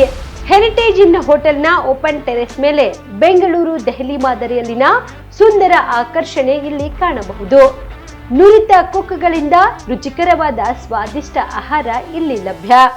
ತಣ್ಣನೆಯ ಗಾಳಿ, ತುಂತುರು ನೀರಿನ ಸೌಂಡ್ ಜೊತೆ ಕಲರ್ಫುಲ್ ಲೈಟಿಂಗ್ ನಲ್ಲಿ, ಲೈಟ್ ಮ್ಯೂಸಿಕ್ ನಲ್ಲಿ ಕಲಬುರಗಿಯ ಫೋರ್ಟ್ ಸೇರಿದಂತೆ ಕಲಬುರಗಿ ನಗರವನ್ನ ವೀಕ್ಷಿಸುತ್ತಾ ನಿಮ್ಮ ಕುಟುಂಬದವರ ಜೊತೆ ಅಥವಾ ಸ್ನೇಹಿತರ ಜೊತೆ ಊಟ ಸವಿಯಬಹುದು. ಜೊತೆಗೆ ಇಲ್ಲಿ ಬರ್ತ್ಡೇ ಪಾರ್ಟಿ ಸೇರಿದಂತೆ ಸಣ್ಣ ಪುಟ್ಟ ಪಾರ್ಟಿ ಮಾಡಲು ಎಲ್ಲಾ ರೀತಿಯ ಸೌಲಭ್ಯಗಳು ಉಂಟು. ಹೋಟೆಲ್ನ ಸಮಯ ಮಧ್ಯಾಹ್ನ 3 ಗಂಟೆಯಿಂದ ರಾತ್ರಿ 11 ಗಂಟೆವರೆಗೆ. ಹೆಚ್ಚಿನ ಮಾಹಿತಿಗಾಗಿ ಸಂಪರ್ಕಿಸಿ ಫೋರ್ಟ್ ವ್ಯೂ ಹೋಟೆಲ್, ಹೆರಿಟೇಜ್ ಇನ್ ಮೇಲುಗಡೆ, city bus stand, super market, Kalaburagi. Phone number 9036235555. ನಿಮ್ಮ ಕುಟುಂಬದ ಮದುವೆ ಪಾರ್ಟಿ, ಬರ್ತ್ಡೇ ಪಾರ್ಟಿಗೆ ಸುಂದರವಾದ ಎಲ್ಲಾ ಸೌಲಭ್ಯವುಳ್ಳ ಸ್ಥಳ ವೀಕ್ಷಿಸುತ್ತಿದ್ದೀರಾ? ಹಾಗಾದ್ರೆ ಚಿಂತೆ ಬಿಡಿ. ಕಲಬುರಗಿಯ ಆಳಂದ್ ರಸ್ತೆಯ ಕ್ರಿಸ್ಟಲ್ ಫಾರ್ಮ್ಸ್ ಹೈವೇ ರೆಸಾರ್ಟ್ಗೆ ಒಮ್ಮೆ ಭೇಟಿ ನೀಡಿ.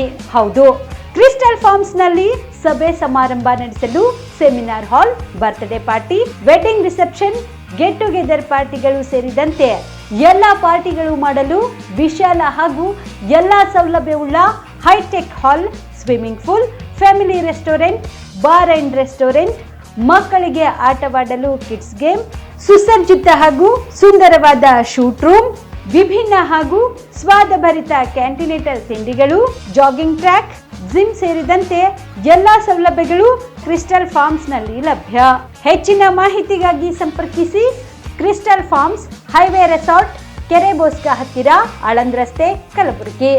Phone number 9490295555 7406215555. ಕಲಬುರಗಿ ಜಿಲ್ಲೆಗೆ ಪ್ರವಾಸ ಮಾಡ್ತಾ ಇದ್ದೀರಾ? ಅಲ್ಲಿ ಯಾವ ಹೋಟೆಲ್ನಲ್ಲಿ ಉಳಿದುಕೊಳ್ಳಬೇಕು ಎಂದು ಯೋಚಿಸ್ತಾ ಇದ್ದೀರಾ? ಹಾಗಾದ್ರೆ ಚಿಂತೆ ಯಾಕೆ? ಕಲಬುರಗಿ ಜಿಲ್ಲೆಯ ಪ್ರತಿಷ್ಠಿತ ಅತ್ಯಾಧುನಿಕ ಸೌಲಭ್ಯವುಳ್ಳ ಹೆರಿಟೇಜ್ ಇನ್ ಹೋಟೆಲ್ನಲ್ಲಿ ಉಳಿದುಕೊಳ್ಳಲು ಸೌಲಭ್ಯ ಉಂಟು.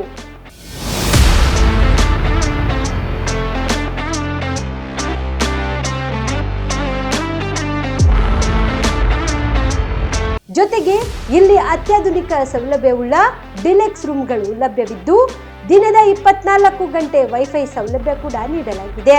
ಎಲ್ಲಾ ತರದ ಸೌಲಭ್ಯ ಕೂಡ ನೀಡಲಾಗುತ್ತಿದೆ.